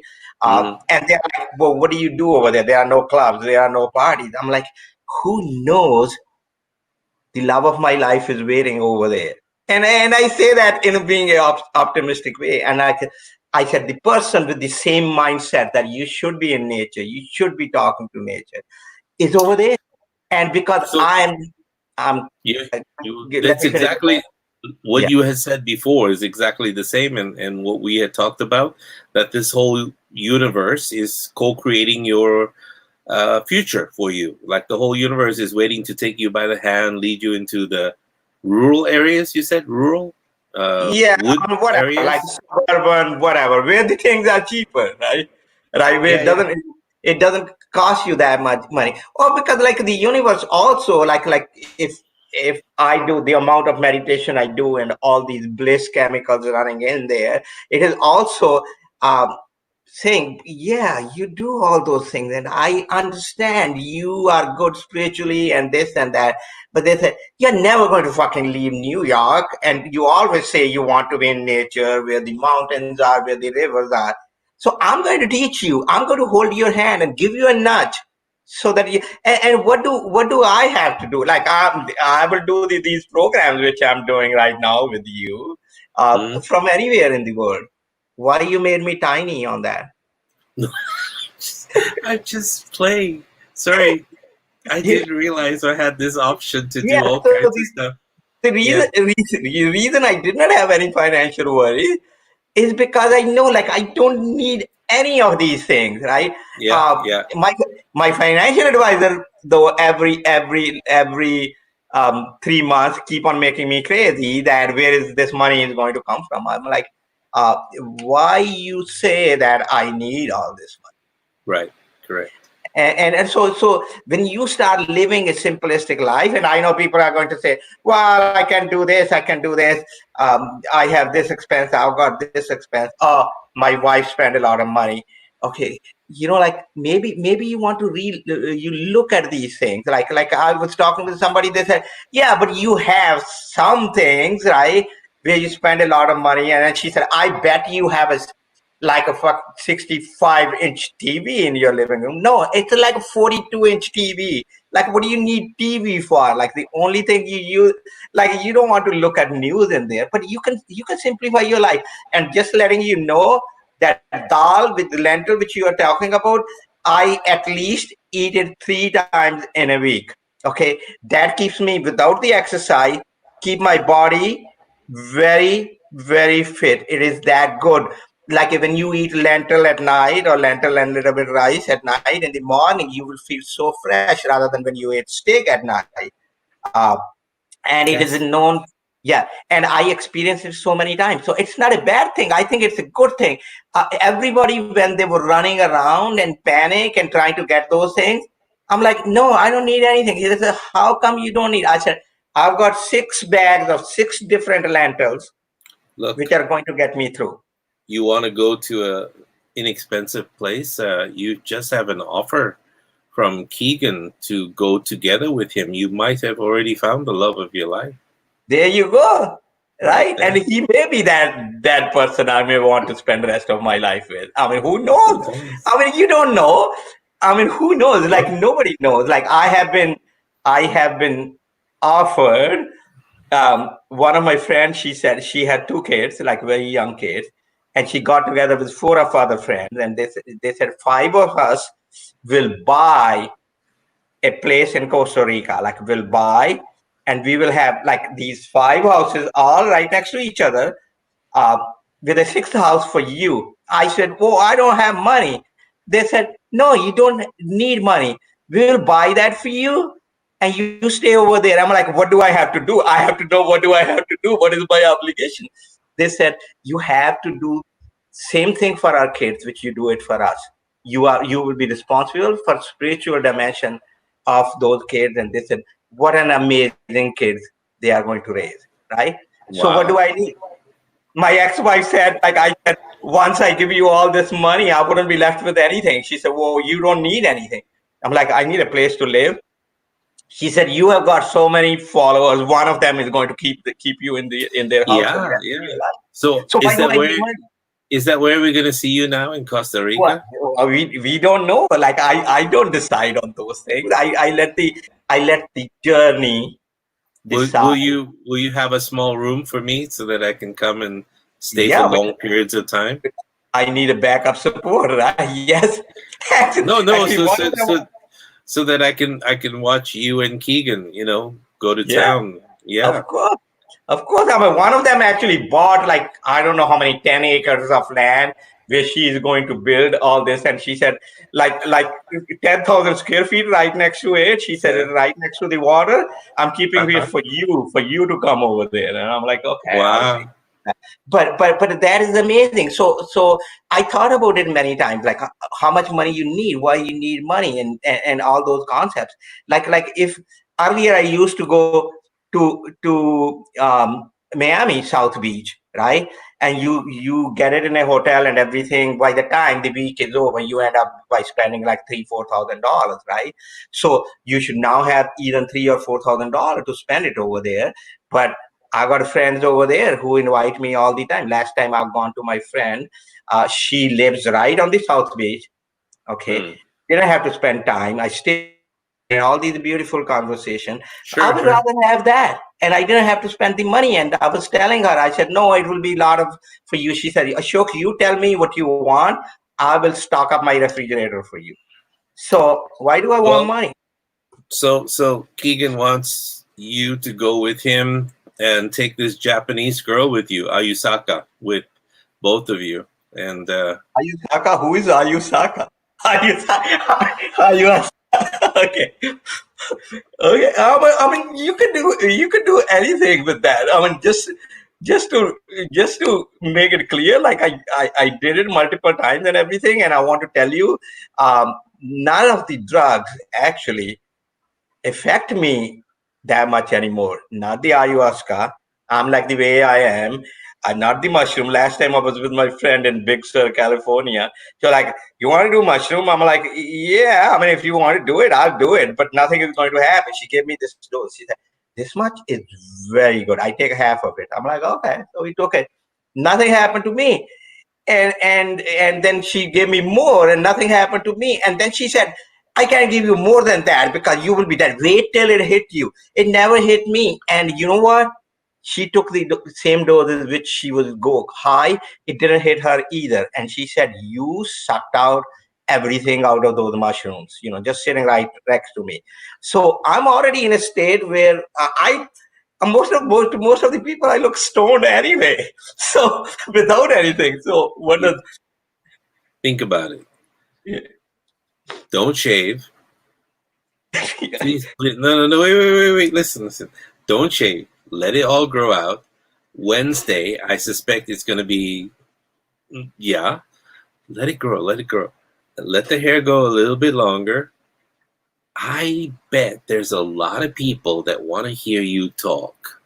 Guru Thakur is about to talk about this, because you have a way of expressing everything in a very, uh, don't take offense, in a very innocent sort of way. Almost, I want to say naive, but not really, because you're not, far from it. But with that sense of innocence, which is still fresh, and we know you're not innocent by any means, but yet you have that genuineness that you actually want to help a lot of people, which is why I like you, because you have no guile, no ulterior motive, no blah blah blah blah blah. Whatever you have to be careful with certain yeah, people about. You right. have none of that, no filters. And I can, yeah, Lawrence he hit it right on the spot. Happiness Happiness, guru. Guru. I think so. Yeah. I mean, look. I on my Twitter it says Guru of Happiness, because I'm teaching people a mindset. But maybe I'm a little bit too serious about how I do it, and tell them what to do and what to focus on. But you're here freewheeling, and it shouldn't be just a 2-hour session limited by StreamYard or something like that. It should be like in a ashram Ash, or right. something. Yeah. Ash from, right. So No. I mean, really, think about it. Maybe I said it wrong, but no. you can imagine this in Costa Rica. Here's Ashok, and he's today's wisdom is about this and this and this and this, and you put it in very simple terms. No complexities. No need. Thakur Swamiji. How Yeah. about that? I love it. In a very simple way, very simplistic, like Malinka said, very simplistic way. You express the deepest concerns of all of these people who've asked all these questions. It's a gift, Ashok. It's a gift. Thank you, Dr. Gill. I need I need a mirror like you to see that, because sometimes Objects what in the mirror may seem a bit larger than they, yeah. that's what she said. I go with my mirror everywhere I go. I'm like, okay, let's put the mirror over here before we Yeah. start anything. And she never takes her eyes off the mirror. Yeah, okay, I can see that. Right. adorable. Malinka finds you Thank you. absolutely adorable, and both she and Keegan find you absolutely adorable. I think Yeah. we have a menage going on here. Even if Yeah. you make YouTube channel and make live streams, you will take lots of money. There you go. You Purity go. Guru, a YouTube channel, and you can create That's something. Ashok, I'm not kidding. no, no. I know Will that. I you? know you are not kidding. I Will you? absolutely know. I have been like what you said about the beard till Wednesday. Like this, my friend. Like she when I talked to her, she made a hashtag. She called it Guru Talk, right? Yeah. But Why not? she Why wanted me not? to grow the beard. I said I'm Just grow it. I Just said for I'm fun. trying.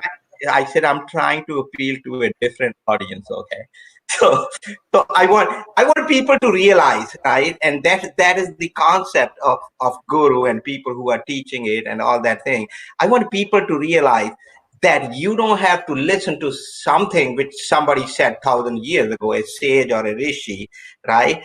Because even though there is a lot of wisdom in that, but then your mind always evaluated. You say, yeah, but he was living 500 years ago in this jungle where all his needs were taken care of by the king because he was generating this potion so that king can be good every night with 300 of his queens, right? And people come up with all these ideas, but they said, oh, I'm living in a real world now. Well, I am in this world right now, right? And I am telling you with my experience and not going through a 40 years of Zen meditation that living a life of blissfulness is possible as soon as like we come to that awareness again. You become aware. I don't care. Like you may become aware of something which I may think it is bad, but it doesn't matter. You don't have to think about me. As long as you think it's good, you are in bliss. I always think I'm in good. I tell myself, or somebody else may come up and say, well, then the person who said she's going to knit a sweater for you, she may ask somebody to knit it for you and give it to you, right? And they said, what's the big deal? You can also go out and buy a sweater for $15. But my No, story, I've had sweaters knitted for parts of my body, but not for anything else. But yeah, or that's called something else. Okay, but that is my story. That I sit down and just this one conversation, I sit down and I'm like, what a blessed life. I'm like, I close my eyes and I say, you know what, Ashok, I can't believe, actually, I can believe that this is the life I'm living. Okay. And this is, would you like to no longer go out and now I'm interviewing you? Would you like to no longer go out and do the job to pay the rent and all of that, but to give advice and be paid for it? absolutely, because this is, That's what a guru does. yes, that's why I I'm, I am an expert, quote unquote, at helping people find their direction in this way. And I can see you in the way in which you talk and all of that, the credibility you have because of the people you've met and the people you surrounded yourself with and your entire life and everything you've gone through. If we separate ourselves from the need for a what's the word, companion, soulmate, slowly you begin to realize that when you least need one, she suddenly appears. It becomes crazy. But this is the world. This is the way of the universe. And Siddhartha's last battle was with three women seducing him, saying, come back into the world and doing this and this and that. That's the hardest thing for a man to do. No pun intended. The hardest thing for a man to do is to avoid that kind of temptation with women, because you have to come out of a fire that is biological. There's the soup, the hormones that go through your systems that make you want to do, naked things and all this other stuff with women and so on and so forth. So when you start to teach people how to drift into a practical way of life, which I call a practical monk and all of that, which I'm trying to create, and you'd be surprised. Mara, which is illusion. the illusion of love, and so on and so forth. Then you need somebody unpopular like me to create a space for you, which is, I'm going to tell people that all love is an illusion, not the way you've imagined it in trading. Happiness is an illusion because if you pursue it, you no longer have it. And But if you, joy is not. what? Happiness is an illusion, but joy is not. Joy and all her sisters are also an illusion. All of that is an illusion. The minute you let go of your need for any of these, they come, Yeah. they appear, they're part of it. And it's hard to teach somebody how to do this because they have to each learn how to do it themselves. But here's the proposal. Here's the thing with Ashok. Because I know it so well, because I've been struggling with it for 15 years. Charge, don't charge. Free, not free. Seminars and things like that.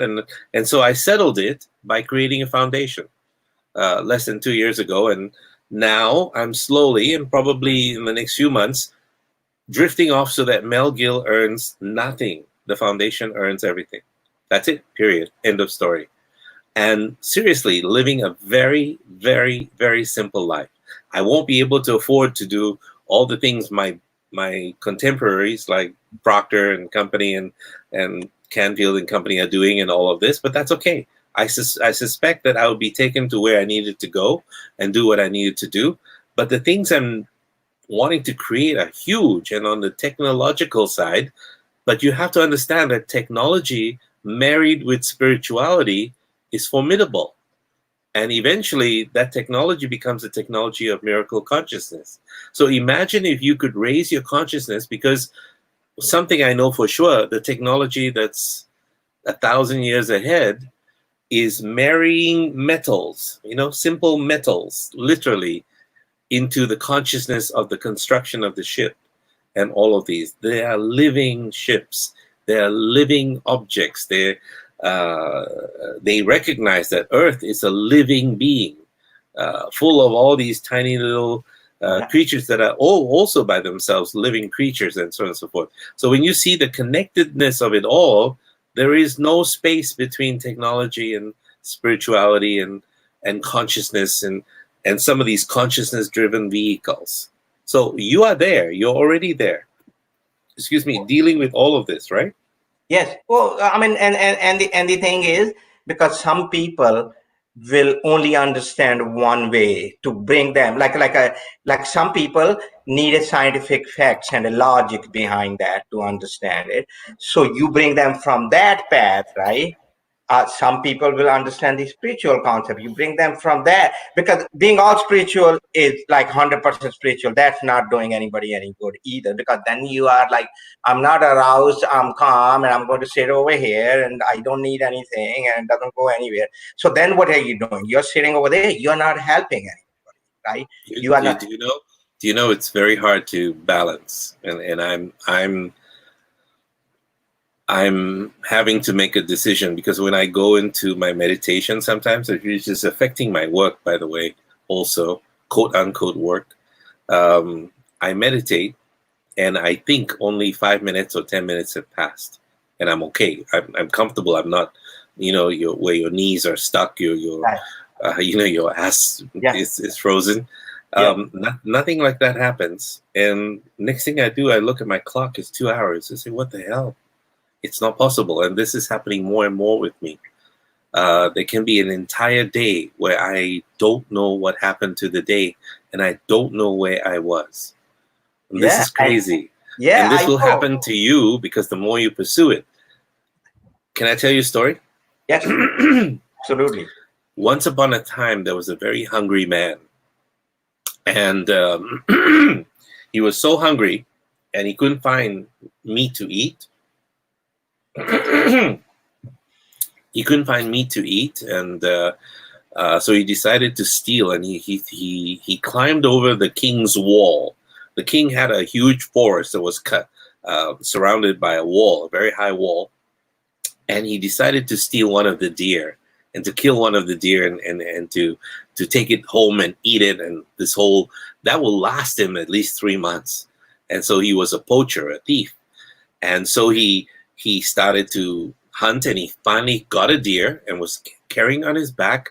And then the guards heard the echo of the arrow and everything else, and they were told by somebody that there's a thief in the garden and he just killed a deer. We got to go find him. And the king said, "Go find this thief and execute him, for me, and set an example for the people." And they searched everywhere, and they were lining up the walls, so he had no way to escape. So what he did was he dug a hole in the ground, buried the deer and all of his clothing and everything off, and took it all off, put it there, and he was only wearing a loincloth, and he decided to sit under the tree, nearby a big tree, and he pretended to meditate, and he decided to meditate. And the soldiers came, saw him, ignored him, went somewhere else, and so on and so forth. And they reported to the king. The king, "Did you find him?" "No, he escaped. All we found was a holy man sitting under one of your trees, and he was meditating, so we didn't want to disturb him." And so the king heard about this holy man, and so he came with offerings of food and money and everything, left it to the holy man. And soon all the village heard that there was a holy man in the king's forest, and they wanted to also pay their alms. And the next thing the guy knew was, holy crap, I don't have to steal anything anymore. All I have to do is sit here and meditate. And here they are, people giving me food and money and things that I needed, and a little bit of shelter, and so on and so forth. So this is a guru talk for me. So imagine a person who pretending to be meditating, how his life changed and he got everything. And imagine if you really meditate, that is going to do to your life. And that's that. I just want, like, he's just pretending, like, and that's what I tell everybody. That people say, "Oh, meditation is very tough," and I'm like, just close your eyes and sit there for 5 minutes. Okay, just sit still. They're like, "Oh, can't sit still. I have to be thinking about something." I'm like, think about, like, like there are mantras. People say, think about that. But some people say, just think about God is one. And then they think about that. And then they started thinking about all the other things related with that. I said, pick up anything. Pick up your finger. Like, put your attention on your finger and just sit over there for 5 minutes. And that's going to change you. Like, it doesn't have to be that complicated. Like, we are living being in this environment. I understand. Just sit. And just by sitting there, I can tell everyone who is listening, if they just sit for 5 minutes and pay their attention to one thing of their choice, make sure it is not the thing which you remind you. I mean, don't put your attention on your XY, because that's going to mess you up, right? But one thing which is in you, or which belongs to, I mean, I don't even want to say belongs to you, like your finger, your nose, or most of the people say focus on your breathing, right? Which is a very good thing. But then again, the moment we tell people focus on your breathing, they're like, "Oh, he wants me to do meditation now." I'm like, I don't want anybody to do the meditation. I want you to sit with your eyes closed, concentrate on, like, just say one of your fingers, 5 minutes. I'm sure you can take 5 minutes out of your life. Do you 5 know minutes. Do you know how I tell people to? I make people focus on their breathing. Right. Focus on your breathing. I'll tell somebody in Bulgaria. One of these guys is asking me how to do it, and he'll say, "Well, you're trying to make me meditate again." No. I'm doing it because you have very bad breath, and I really need you to focus on your breathing. Straight away, he's paying attention to his breath, and he's going. Oh, but then they're also thinking about, like, I should have had that mint and that gum and that whole story goes. At least it gets them focused on their breathing. Right. And so they're paying attention to, and they're trying not to breathe out too much because it's in the air, and so on and so forth. And so I just do that. Zen masters have the same problem that you and I have when we teach people how to meditate. And that's why they carry something in Hindu priest culture. They call it Akal Dan. Have you heard of an Akal Dan? It's a wisdom stick. Right. An Akal Dan. So the Zen master would walk behind the student and say, "Do you know the truth now? Do you understand? No. Now? Yes. I do. Okay, I'm focused right now." But that's all military trained people. But some of it is. Yeah. Well, do you know the first thing they teach people in the CIA Project Stargate, the remote viewing thing with Russell Targ and Hal Puthoff, the first thing they teach them is to use the technology of paying attention to what's out there and not feel like you need to classify anything, that you have to focus on anything, that you have to create visual images. You don't have to. Trust yourself.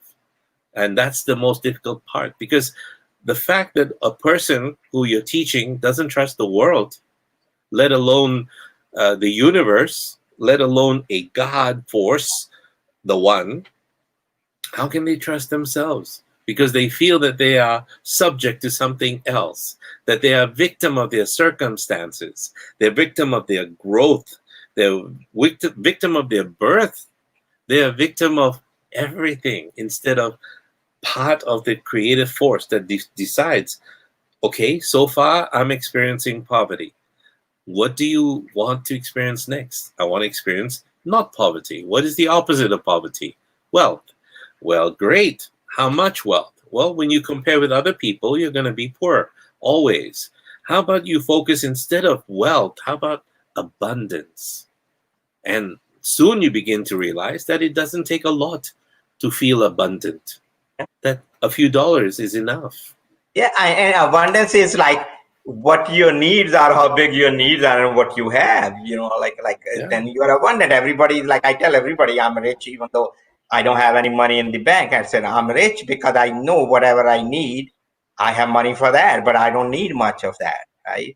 So abundance is just like what you want or need as compared with what you have. And if you are living a simplistic lifestyle, you don't need much.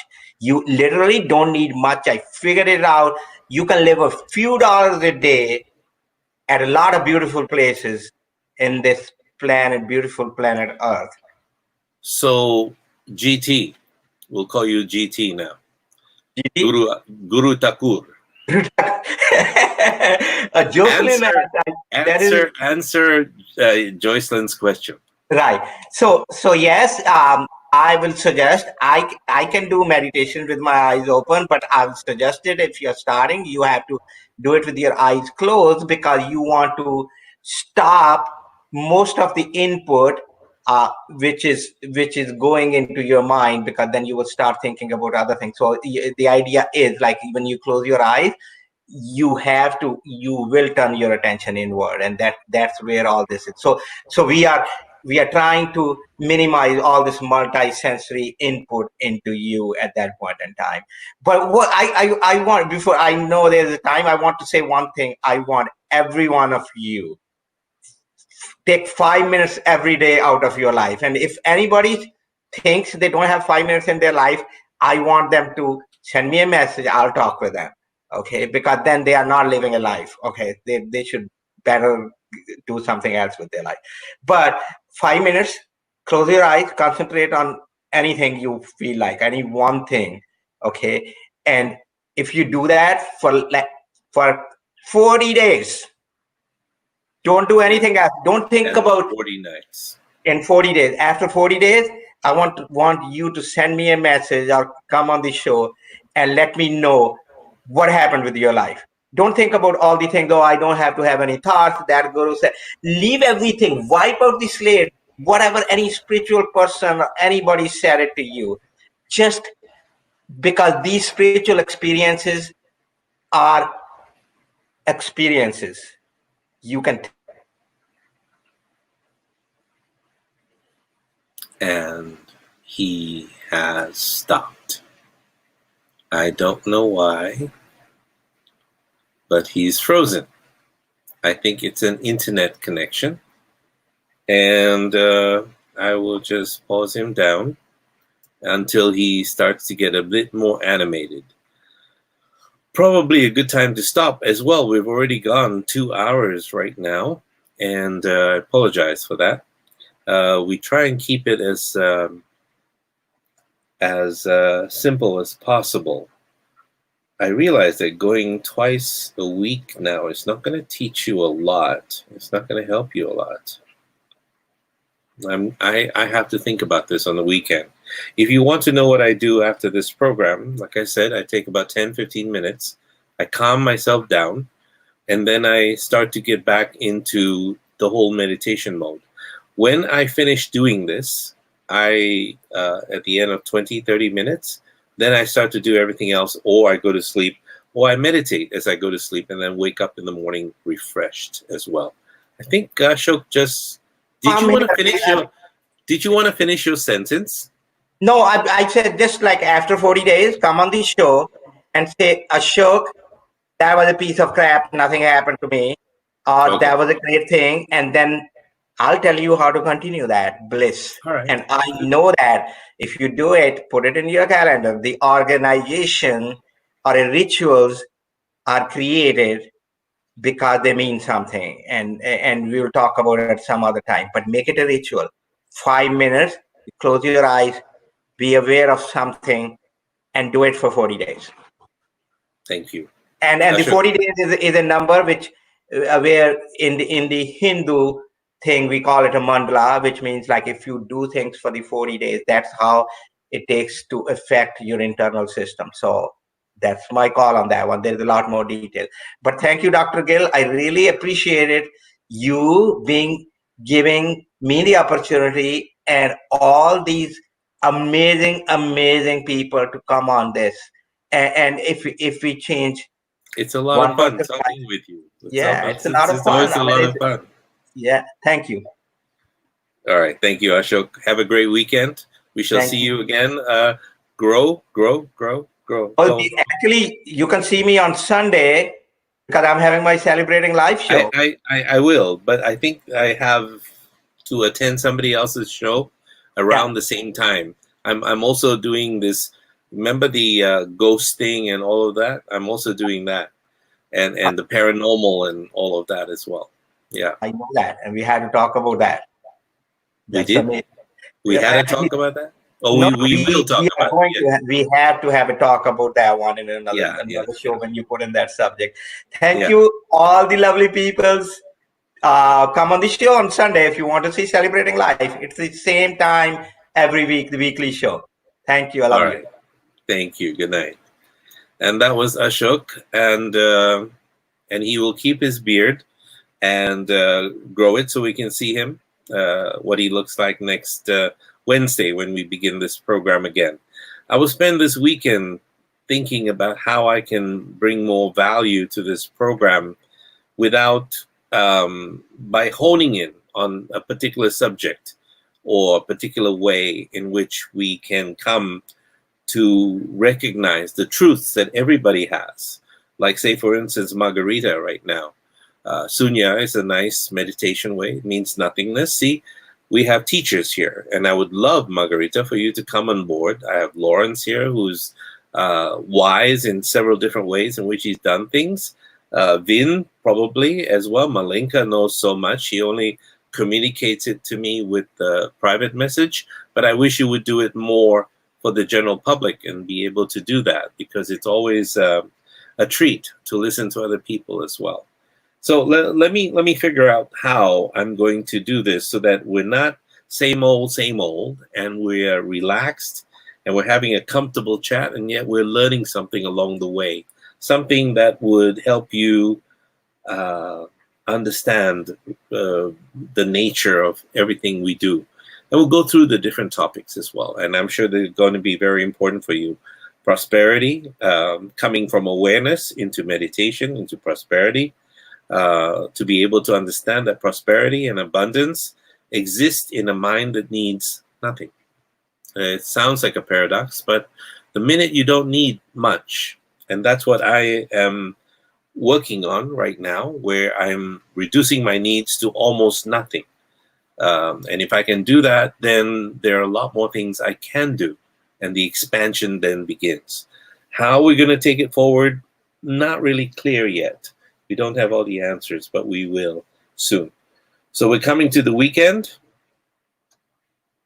Let me call it a day. We talked about seeing into darkness, and we called it clarity. But this is actually the clarity which leads us to the next big thing, which is eternity.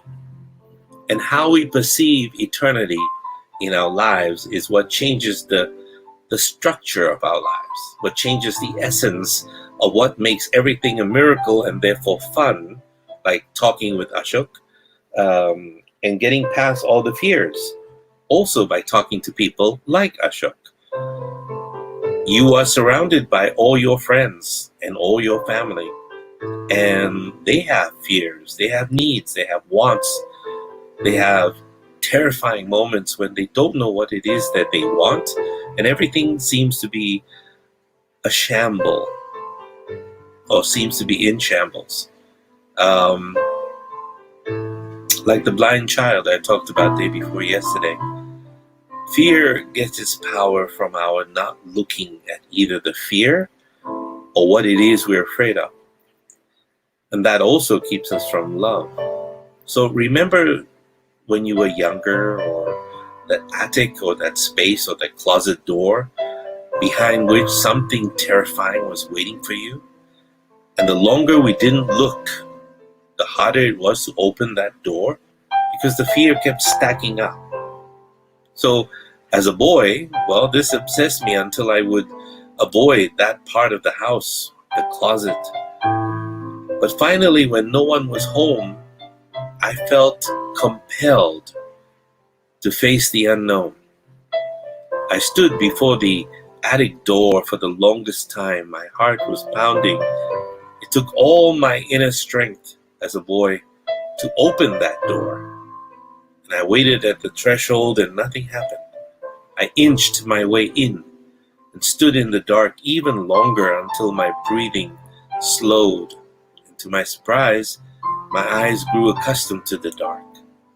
And pretty soon, I was able to explore the old musty boxes and all the old pictures that I kept of my family when we were younger, my grandfather, my father's father.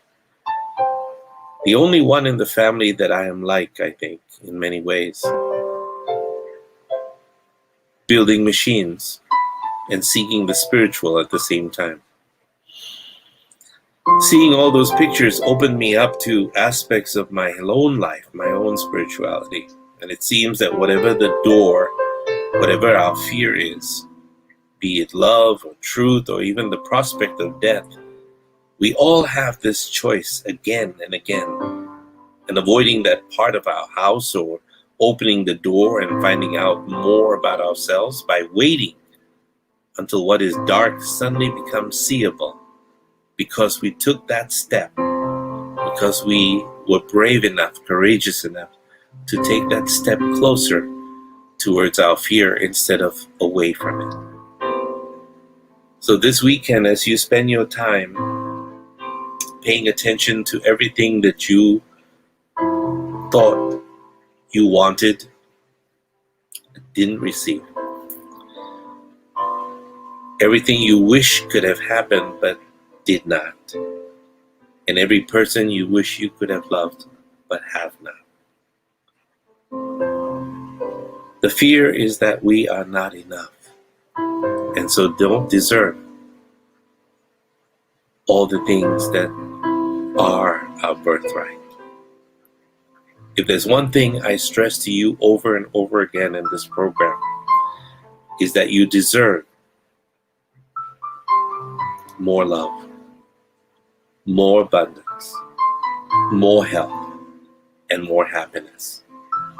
And knowing you deserve is enough, because you will receive. This is the law of the universe. This is the law of life. You just have to have the courage to step forward. Good night, everyone.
Be kind to each other, and if you can, be kind to yourself.